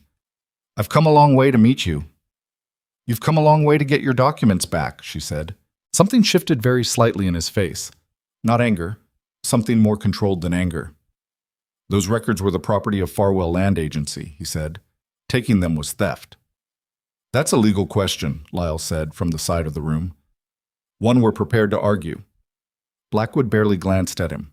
He kept his eyes on Evelyn with the focused attention of a man who has learned that most negotiations are won by identifying the actual decision-maker and talking only to them. She understood he was paying her a kind of backwards compliment. "These things can be resolved quietly," Blackwood said. "Whatever you believe those documents show, there are explanations for every transaction. Land acquisition is complex. Errors happen. Dates get recorded incorrectly. Assessors make mistakes." He spread his hands slightly. "I'm willing to address any specific concerns, compensate any parties who believe they were treated unfairly, and move forward without this becoming," he paused briefly, "untidy." "How much?" Evelyn said. He blinked. "Excuse me?" "You came here to make an offer," she said. "What is it?" A pause. One of his lawyers made a small movement, and Blackwood stilled it with a gesture so small it was almost invisible. He looked at her with the recalculating expression of a man who thought he had already sized up the room. "I think you're a sensible woman," he said, "who found herself in possession of something she didn't fully understand, in circumstances that put her at risk. I don't hold that against you." He said it with the warmth of a man who genuinely expects gratitude for this. "Whatever you need to establish yourself comfortably, you and your husband, I can arrange that. There's no reason for this to go further than this room." "Callum Reed," she said. The warmth in his face didn't disappear. It just went somewhere else, behind something. "I don't know that name." "Page 9 of the payment ledger," she said. Column marked resolution of complications. A payment of $400 in the month of March 3 years ago. Mr. Reed died in April of that year. She held his gaze. In a ravine, with a broken neck. The room was very quiet. "I don't control every employee's actions," Blackwood said, and the pleasantness in his voice had changed quality, still there but thinner now like fabric worn down to the thread. "And I certainly don't answer for accidents." "Donahue," Evelyn said. The sheriff, who had been watching this exchange with the stillness of a man waiting. For a moment he recognized, picked up the papers on his desk. "Mr. Blackwood, I have signed statements from 2 witnesses present at your land dealings in the Harlan Valley, a certified copy of your payment ledger authenticated by the Cincinnati Land Agency, and deed records from 6 properties showing irregularities that my office intends to submit to the territorial court." He set the papers down. "I also have a letter from a judge in Billings, which your lawyers apparently arranged, that I've already forwarded to a judge in Helena for review." He looked at Blackwood evenly. "The one in Helena didn't cost you anything. I find those tend to be more reliable." Blackwood was looking at Evelyn. Not at Donahue, not at the papers, at her. "You came a long way yourself," he said. There was something different in it now. Not a threat exactly, but the edge under the surface of a pleasant voice when the pleasantness stops doing its job. "I did," she said. "For what? To sit in a sheriff's office and go back to a ranch on a mountain?" He let the contempt show then, just a thread of it, because he was a man who had learned that contempt judiciously applied could do the work of 3 arguments. "You're nobody. You were a clerk." "I was a very accurate clerk," she said. "You should have paid us better." It was such a flat, unadorned thing to say that it took the air out of the room for a moment. She stood up. "I'm going outside," she said to Donahue. "You have what you need from me." She went out. Well, the street in front of the sheriff's office was not empty.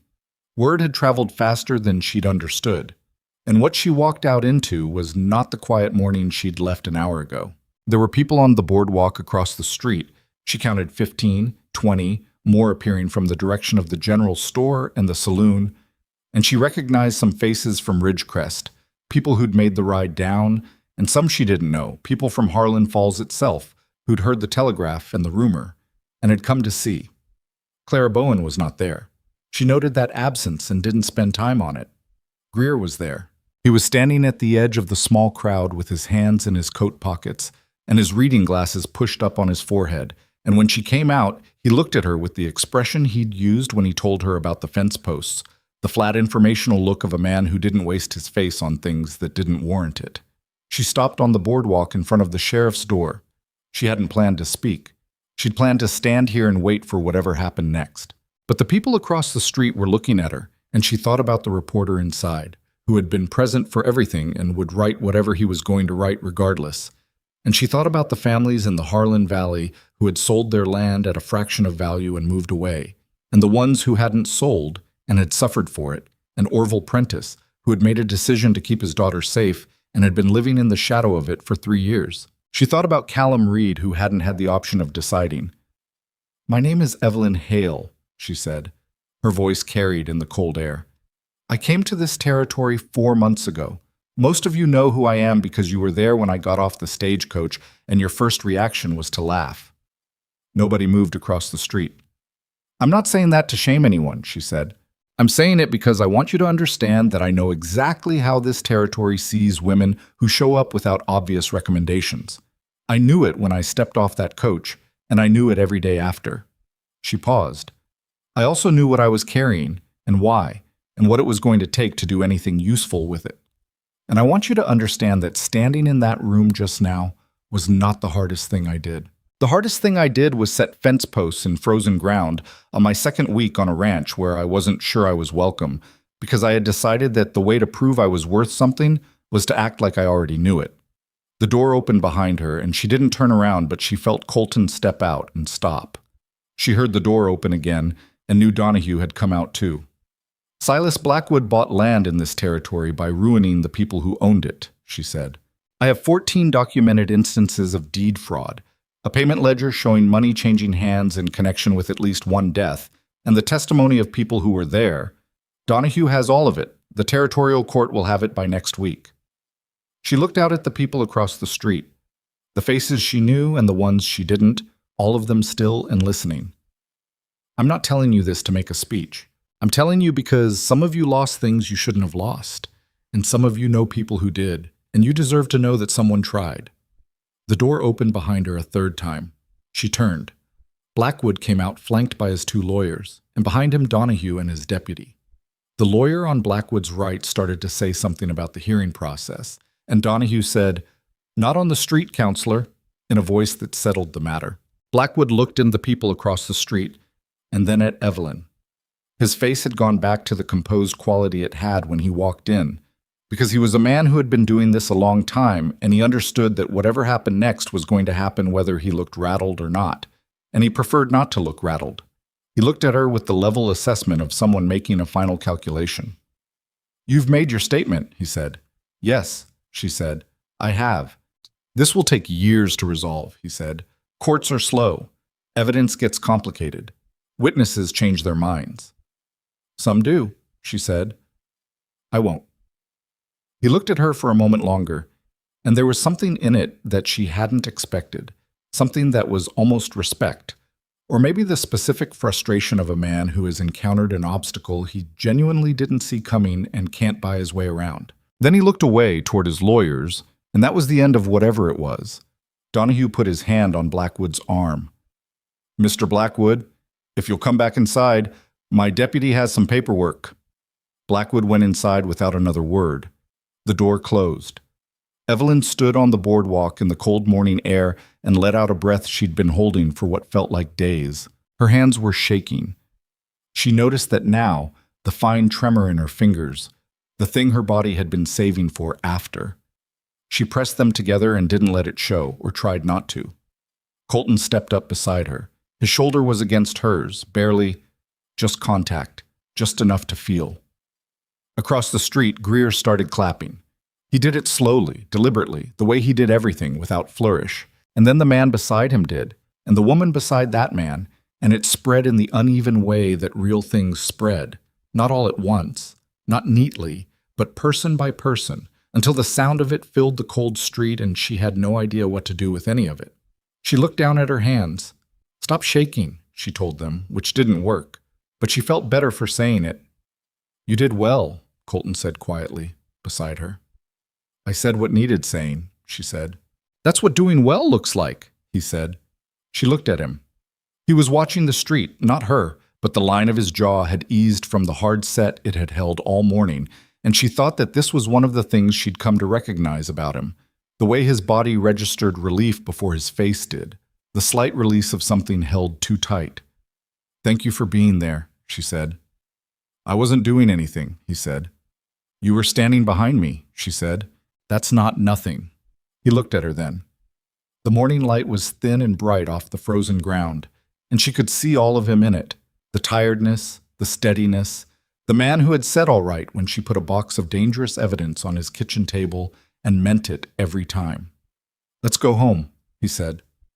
The word landed the way it hadn't entirely before. Home, with the weight of something that had been earned. "Yes," she said. "Let's." So, the ride back up the mountain was mostly quiet, which was the same as all their best conversations. Halfway up, where the road switchbacked through the dense timber and came out on the ridge overlooking the valley, Colton pulled up and looked out for a moment without explaining why.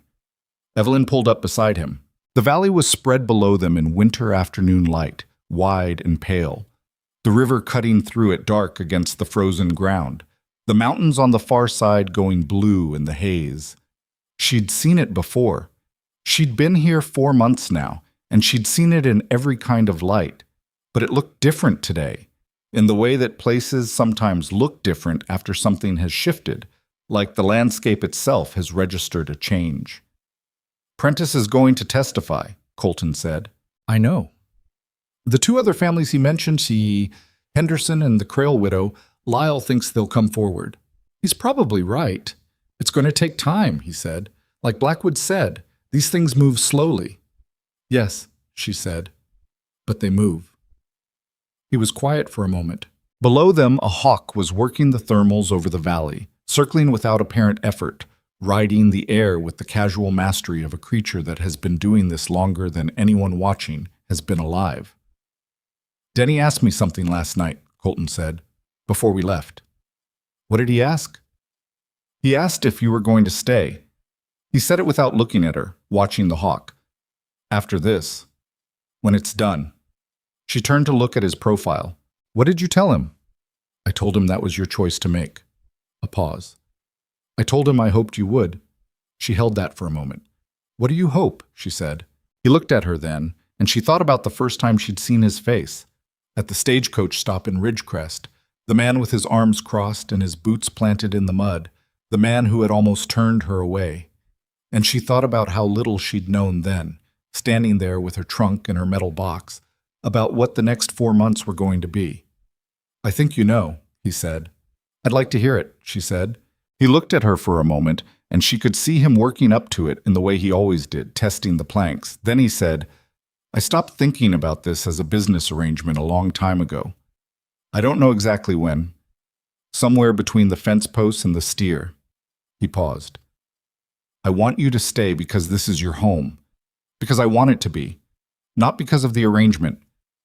She had thought once that she was not a woman who needed things said out loud. She told herself that competence was its own language and that she could read between lines as well as anyone. And that was true. But it was also true that sometimes a thing needed to be said, plainly, in daylight, on a mountain road above a winter valley, and that receiving it felt entirely different from inferring it. "I'm staying," she said. He nodded once, the way he did when a decision was made and he was done thinking about it. They turned their horses up the mountain and kept riding.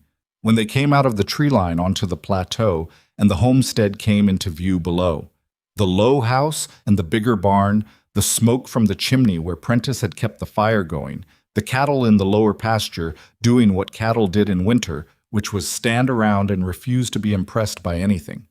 Denny appeared on the porch steps and lifted a hand.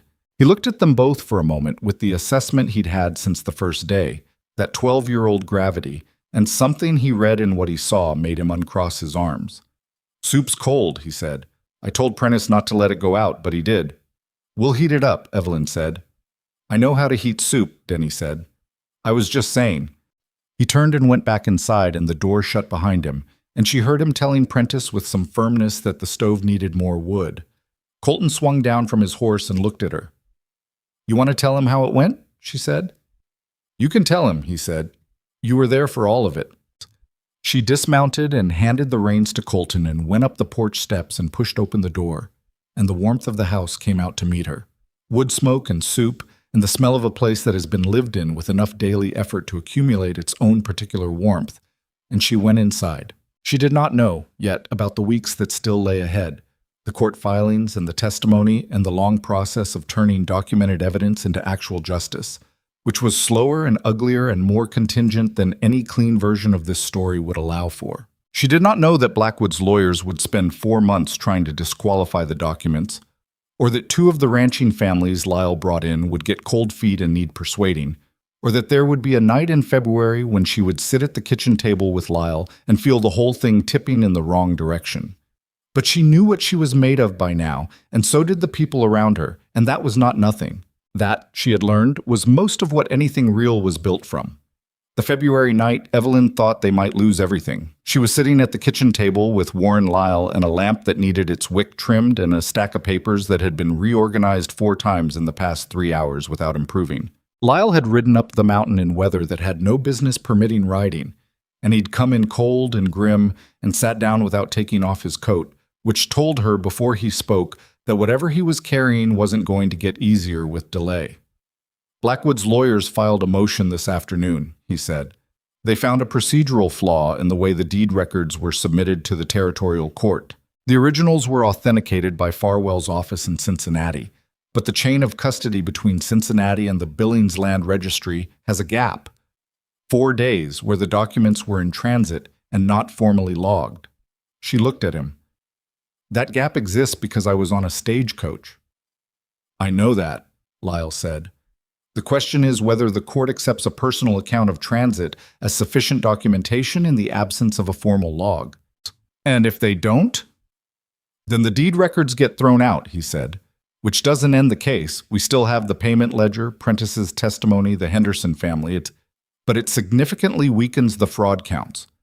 Blackwood's lawyers will use the exclusion to argue contamination of the broader evidence set." He finally took off his coat. "We've lost ground." Colton was standing at the window, the way he stood when he was working through something. Evelyn looked at the papers in front of her. The same papers, in different arrangements, that had been the center of her life for 6 months now. And she felt something she'd been keeping in careful check start to push against the edges. Not despair, exactly. More like the specific exhaustion of a person who has done everything correctly and is discovering that doing things correctly is not the same as being protected by it. "The stagecoach line would have logs," she said. Lyle looked at her. "Passenger logs, yes, but those show you were on the coach, not what you were carrying." "The relay stations," she said. "Every relay station on the Billings to Ridgecrest line logs cargo and freight as well as passengers. I remember the station master at the second relay, a man named Adler, because he asked about the box. I told him it was personal papers." She straightened in her chair. "That conversation would be in his daily log if he recorded it, and relay station masters are required by the Postal Authority to record all cargo inquiries, whether the item is formally shipped or not." The room was quiet. Lyle looked at her with the expression he'd first used when she'd laid the documents on Donahue's table. The flat acknowledgement of a man who doesn't give out compliments often, but is making an exception. "How do you know relay station requirements?" he said. "I worked in a land office for 4 years, she said. "We dealt with document transit constantly. I read the Postal Authority handbook because it was there, and I had slow afternoons." Colton turned from the window. She could see in his face that he'd stopped working through the problem and had moved to the other side of it. "How fast can you get to the relay station?" he said to Lyle. If I leave at first light, I'll ride with you, Evelyn said. Evelyn, Colton started. Adler talked to me, she said. He'll remember me more clearly than a notation in a log. If there's a question about what he recorded and why, I should be there to answer it. She looked at Colton steadily. You know I'm right. He held her look for a moment, then, I know, he said. She and Lyle left before sunrise, in cold that made the horses reluctant and the road hard underfoot, and they rode the 2 hours to the first relay station and then another 40 minutes to the second. And the station master named Adler was a heavy-set man in his 60s who remembered her immediately, remembered the box, remembered what she'd said, and produced his daily log from a cabinet with the offended efficiency of a man who recorded things precisely because he understood that precision occasionally mattered. The entry was there. Date, passenger name, notation of inquiry regarding personal document box in transit, her stated description of the contents. Lyle read it twice and then looked at Evelyn with something that was as close to delight as his face permitted. This closes the gap, he said. I know, she said. They were back on the mountain by afternoon, and that night she slept better than she had in 3 weeks. The territorial court hearing was scheduled for the 3rd week of March, and when the day came, Evelyn put on the better of her 2 dresses, which was the same dress she'd worn to stand in front of Aldous Briggs for 4 minutes in Harlan Falls. And she thought about that day, the awkwardness of it, Denny's short sleeves, the overcooked beef at lunch, and she thought that she would not trade any of it. The courthouse in Harlan Falls was not large, but it was full. She hadn't expected that. She'd understood there would be people. Prentice, the Henderson family, the Crail widow whose name was Ruth and who had driven her own wagon 40 miles to be present. But the benches were crowded with people she recognized and people she didn't, and the correspondent from Helena was there with a colleague, and in the back row she saw Greer with his reading glasses pushed up on his forehead.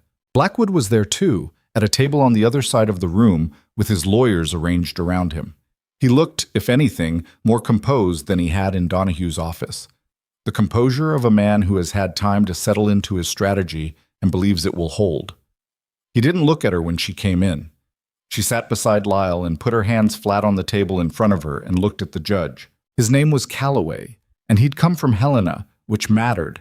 He was outside Blackwood's established network of influence, or at least far enough outside it that the letter to the Billings judge had not been enough to reach him.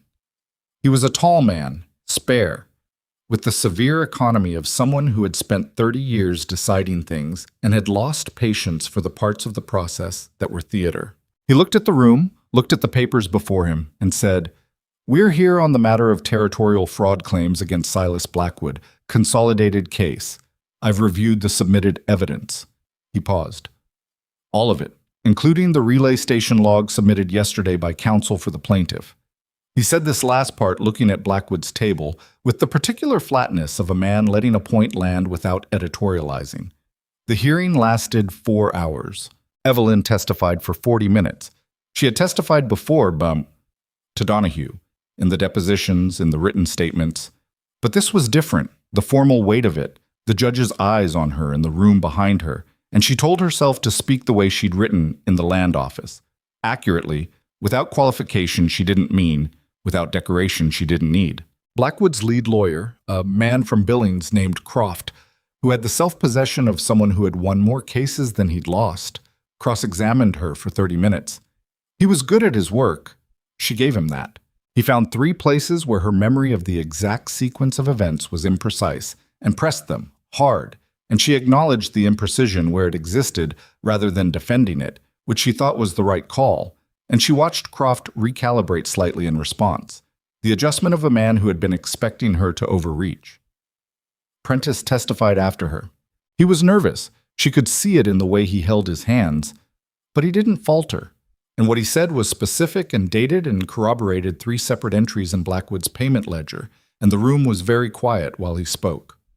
Ruth Crail testified last, in the afternoon. She was a woman of about 50, weathered in the way that people who have worked outdoors their whole lives are weathered, and she sat in the witness chair with the composure of someone who had been through worse than a courtroom and knew it. She described the pressure her husband had been under before his death, the conversations he'd had with men she now understood were connected to Blackwood's operation, the sale she'd completed afterward for 1/3 of the land's value because she'd had no other option. She was not dramatic about it. That was what made it devastating. The plain, factual accounting of a woman describing what had been taken from her family without asking for sympathy, just laying it down where it could be seen.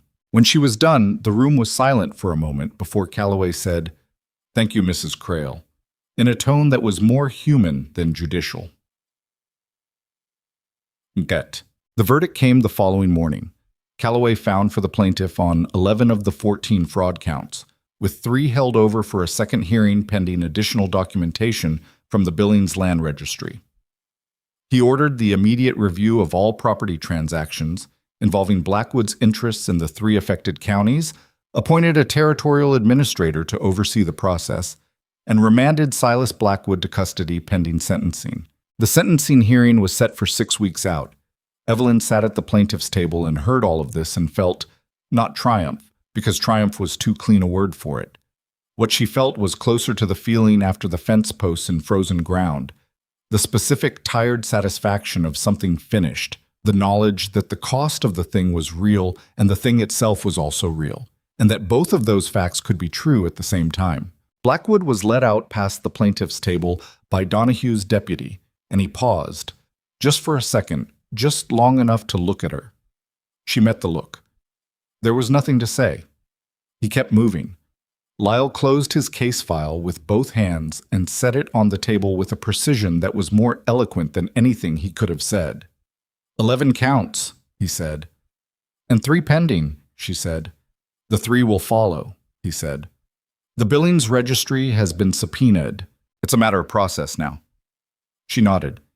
He looked at her with the expression she'd come to read as his version of warmth, which was the absence of his usual professional remove. You found the relay station log, he said. In February, when I didn't see it. You would have found it, she said. Perhaps, he said. Not in time. She didn't argue with that because it was probably true. Colton was waiting outside. She came out into the March morning and the light was different from November. Thinner, but warmer.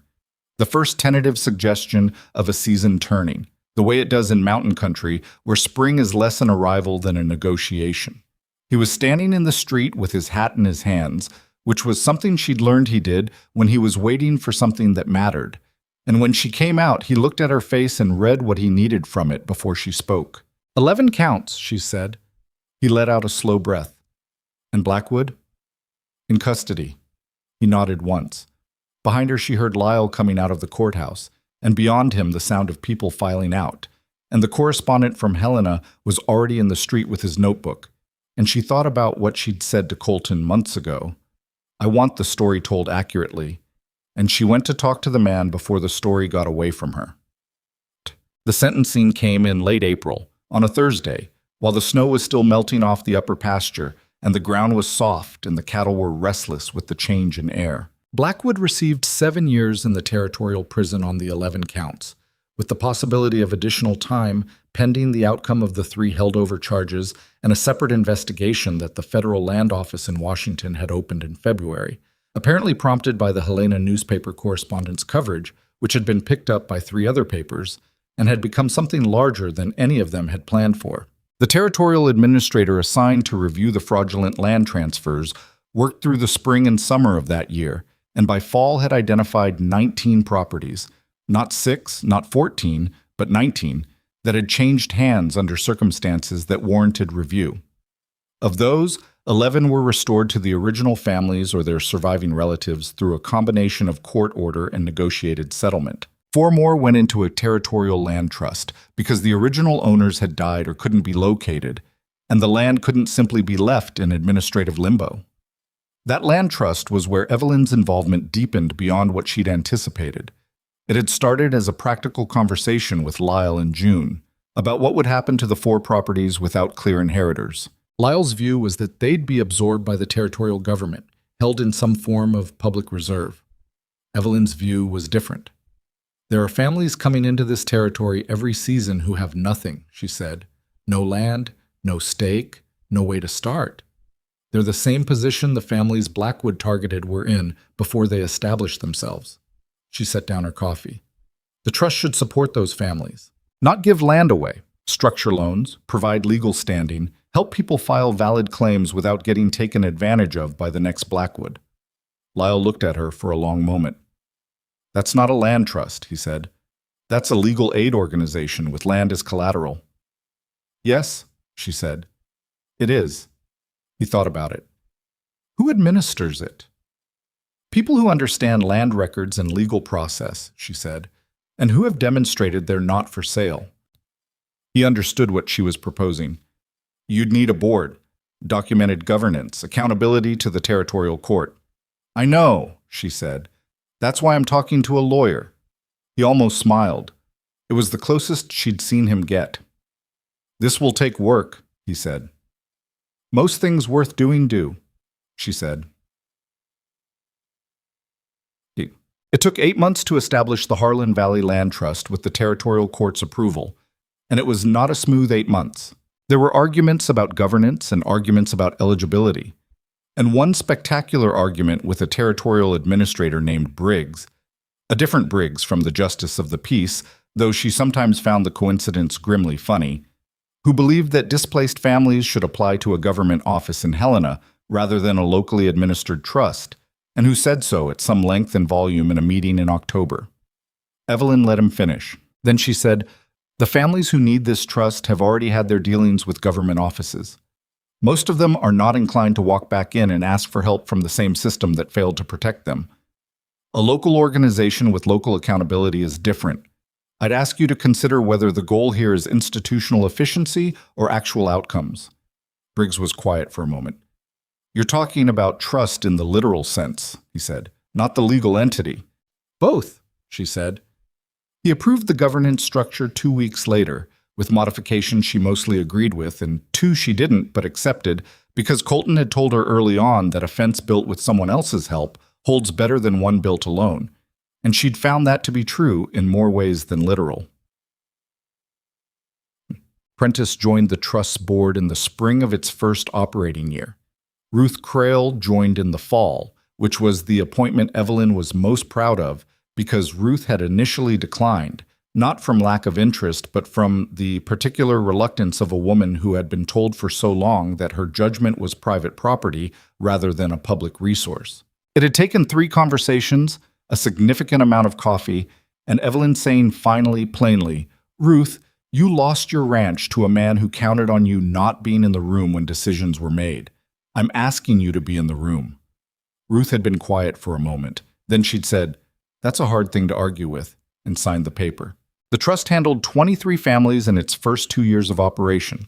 Some successfully, some not, because the territory was complicated and not every claim was clean, and not every family's situation could be resolved by good intentions and solid documentation. There was a family named Dyer whose land claim turned out to have its own irregularities predating Blackwood, and Evelyn spent 2 weeks working through that tangle and came out the other end with a partial solution that satisfied no one entirely, which she had come to understand was what partial solutions looked like and was not the same as failure. She told Colton about the Dyer family one evening in the second autumn, sitting on the porch in the turning cold air, and he listened without interrupting, and when she was done, he said, "Did they end up with land?"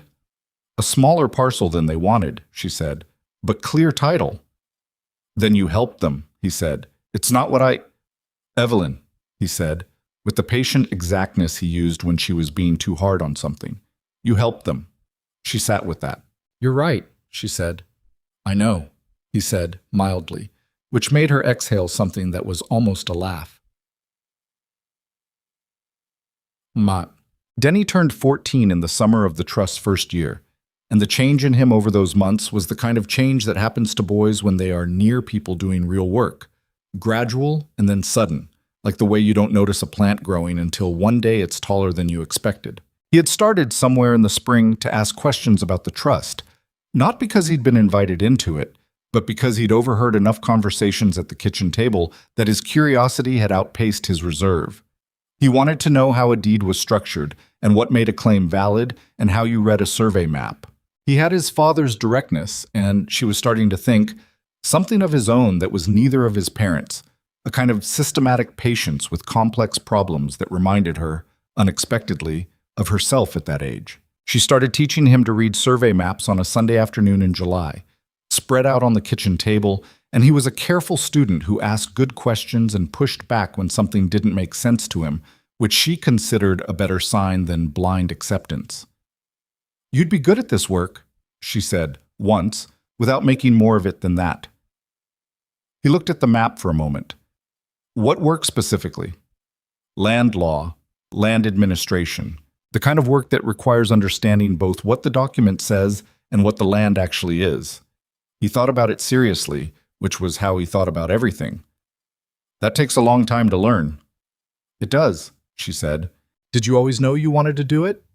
She thought about a girl in Cincinnati who had read a postal authority handbook on slow afternoons because it was there, and she was curious, who had recognized a forged deed in a misfiled crate because she'd spent 4 years paying closer attention than anyone expected her to. "No," she said. "I stumbled into it, but I was paying attention, so when I got there, I was ready." He looked at her.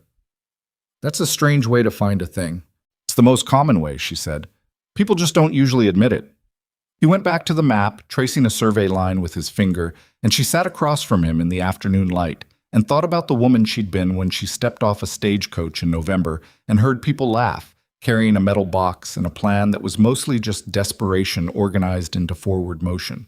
She was not that woman anymore, or not only that woman. She was also this one, the one at the kitchen table, teaching a boy to read survey maps, in a house that smelled like wood smoke and coffee and the particular domestic accumulation of people who have decided to stay. Colton found her in the barn one evening in the fall of that second year, working on a harness repair that had been needing attention for 2 weeks and that she'd finally gotten around to. He leaned against the barn door and watched her for a moment without speaking, which she was used to. He'd been doing it since her first week on the ranch, and she'd learned it meant he was either thinking or content, and that both were things he did quietly. "Lyle wrote," he said. She looked up. "About?" The 3 held over counts. The Billings Land Registry came through, all 3 confirmed. She set the harness down. 14, she said. 14, he said. She thought about that for a moment. 14 counts over 6 properties over 8 years, against families who had built things from scratch on land that didn't give anything easily, who had planted and fenced and weathered and stayed. The number was just a number, but behind each count was a family, and she knew most of their names now.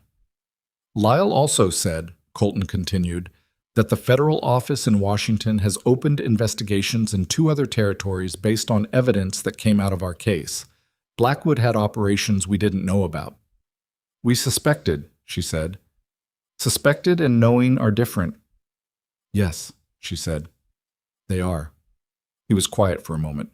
The barn smelled like hay and animals and the coming cold, and outside the sun was going down in the way it did out here in fall, quickly, completely, the light going orange and then gone before you were ready. "You think about where this started?" he said. "Sometimes," she said. "Do you?" He thought about it. "I think about the advertisement," he said. "What I wrote. What I was asking for." He looked at the barn floor. "I was asking for someone to help me survive. That's all I thought I needed." She waited. "I didn't think about what I was actually missing," he said. "I thought that was a different category, something I'd had once and wasn't going to have again." He looked up at her. "I was wrong about that." She held his gaze. "What were you missing?" "Someone to be in it with," he said. Simple, plain, the way he always said the most important things. Without preparation, without softening, just laid down where it could be looked at. Not someone to help me survive it. Someone to be in it with. She thought about the February night with Lyle and the papers and the lamp that needed its wick trimmed. She thought about the relay station log and the courthouse in March and Orville Prentice testifying with nervous hands. She thought about Ruth Crail saying, "That's a hard thing to argue with," and signing the paper. She thought about Denny and the survey map and the end pieces of cornbread. "I'm in it," she said. "I know," he said. He stopped. "I wanted to say it." "Then say it," she said.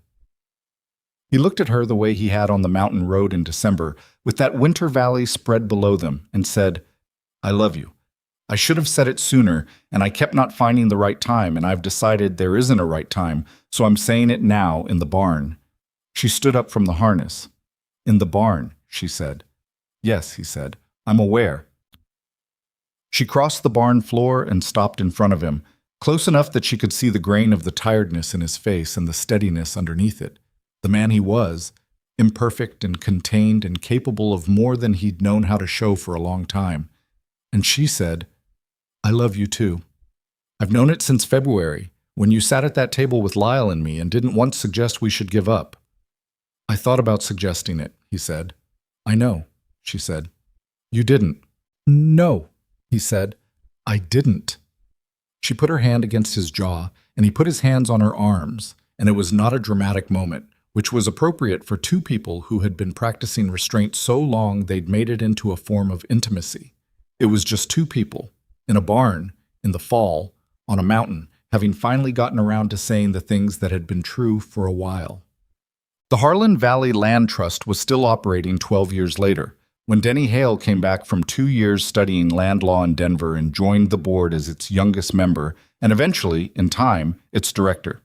He never lost the habit of asking good questions or of pushing back when something didn't make sense, and he was a better director for both. Evelyn and Colton expanded the ranch twice in those years, not because they needed more land, but because two families who came to the trust in its third year needed somewhere to work while their claims were being processed, and then stayed. And then the next season there were others, and the mountain that had once felt like isolation became something else, something that happened gradually when enough people with enough purpose occupy the same ground. A community, imperfect and specific and real. She would not have called it easy. None of it was easy.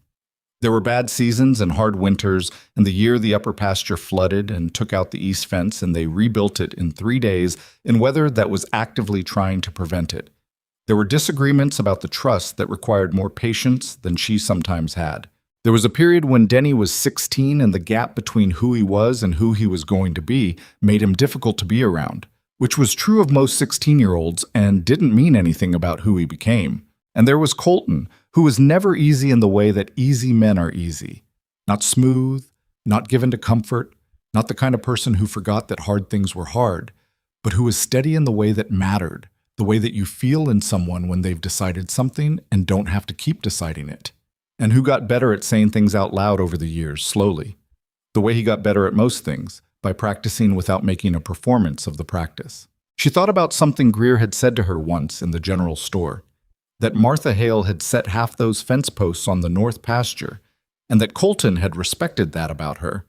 She thought about it not with resentment, but with the particular understanding of a woman who knows that she is not replacing someone else's story, but writing her own, and that the mountain doesn't care which story is being written on it.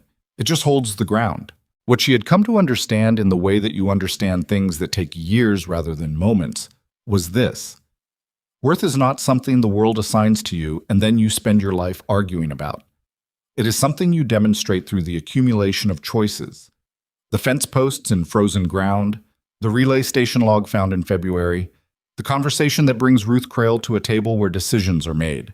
It is not loud and it is not always recognized in the moment, and sometimes the people best positioned to see it are the ones who laughed at you getting off a stagecoach, and you have to decide whether their seeing it matters or whether the work matters. And the answer is that the work matters, and the seeing is just what happens after. She had not come to Montana looking for that understanding. She had come to Montana to disappear, which was the practical decision of a woman with a metal box and nowhere safe to put it. What she found instead was that disappearing was not actually available to her, not because she was remarkable, but because she kept showing up and doing the next thing, and people who keep showing up and doing the next thing tend to become visible whether they plan to or not. On a morning in the fall, many years after a stagecoach pulled into Ridgecrest and a woman climbed out and heard people laugh, Evelyn Hale stood at the edge of the plateau above the valley and looked out at the ground that had become familiar in the way that only deeply inhabited places are familiar. Not just known, but felt, the way your body knows a room it's moved through 10,000 times. Colton came up beside her. He handed her a cup of coffee without asking if she wanted it, because after this many years he knew when she wanted coffee in the morning on the plateau above the valley. Below them, the Trust's newest family, A woman and her two sons, who had come up from the south with a claim Evelyn was reasonably confident would hold, were working the lower field. The older boy was maybe 16, the younger maybe 12, and they were working side by side with the focused quiet of people who have been given a real chance and understand what it cost. "They'll be all right," Colton said. "I think so," she said. "The claim is solid. Ruth's been working through the survey records." "I meant generally," he said. She looked out at the valley. The morning light was doing what it did out here, coming in clear and direct and not apologizing for the cold it came with. The mountains on the far side were blue at their peaks. "Yes," she said. "They'll be all right." She drank her coffee. He stood beside her with his shoulder against hers, the easy contact of two people who have stopped keeping track of how often they touch because it stopped being remarkable. And they watched the morning do what mornings do. Arrive without drama, occupy the world, make the previous night seem like a thing that could be survived. This was not the life she had planned. She thought that was worth saying plainly, even if only to herself, because there was a version of this story that would present it as destiny, as though she had always been pointed toward this mountain, this man, this particular accumulation of purpose and place. She didn't believe that. She believed she had made choices, some of them under pressure, some of them in the dark without enough information, and that the choices had built a life in the way that choices do, not by following a plan, but by each one opening or closing a set of doors, and the room you end up in depending on which doors you chose when you had no way to see what was on the other side. She had chosen to take the documents instead of putting the crate back. She had chosen to answer the advertisement. She had chosen to ask for 30 days instead of walking away. She had chosen, over and over, to do the next thing rather than wait for permission to do it. That was all. And that was everything. Somewhere behind them, in the house, she heard Denny moving around. He'd come home the night before from a week in Harlan Falls working on a new trust case. And he'd eaten half the kitchen and told her about the case in exhaustive detail, and she'd listened to all of it because it was good work, and he was good at it. And those two things being true about the same person was still something she felt even now as something worth feeling. "He's going to be fine," Colton said, which was the same thing he said about the trust's families, which meant he knew she was thinking about Denny. "I know he is," she said. "He's already fine. I just like watching it." He made the sound he made when something she said surprised him into being pleased, which was not quite a laugh but was adjacent to one, and she turned to look at him. This man, in this morning, on this mountain. And she thought that if she had to distill everything she had learned in the years since Cincinnati into something small enough to carry, it would be this. The life you build by doing the work in front of you is more real than the life you were handed or the life you planned. And the people who stand beside you in the barn and the courthouse and the February dark are the ones who make it mean something. And meaning something, it turned out, was enough, more than enough. It was, in fact, everything she had ever needed, and she had found it not by looking for it, but by refusing, at every door, to stop.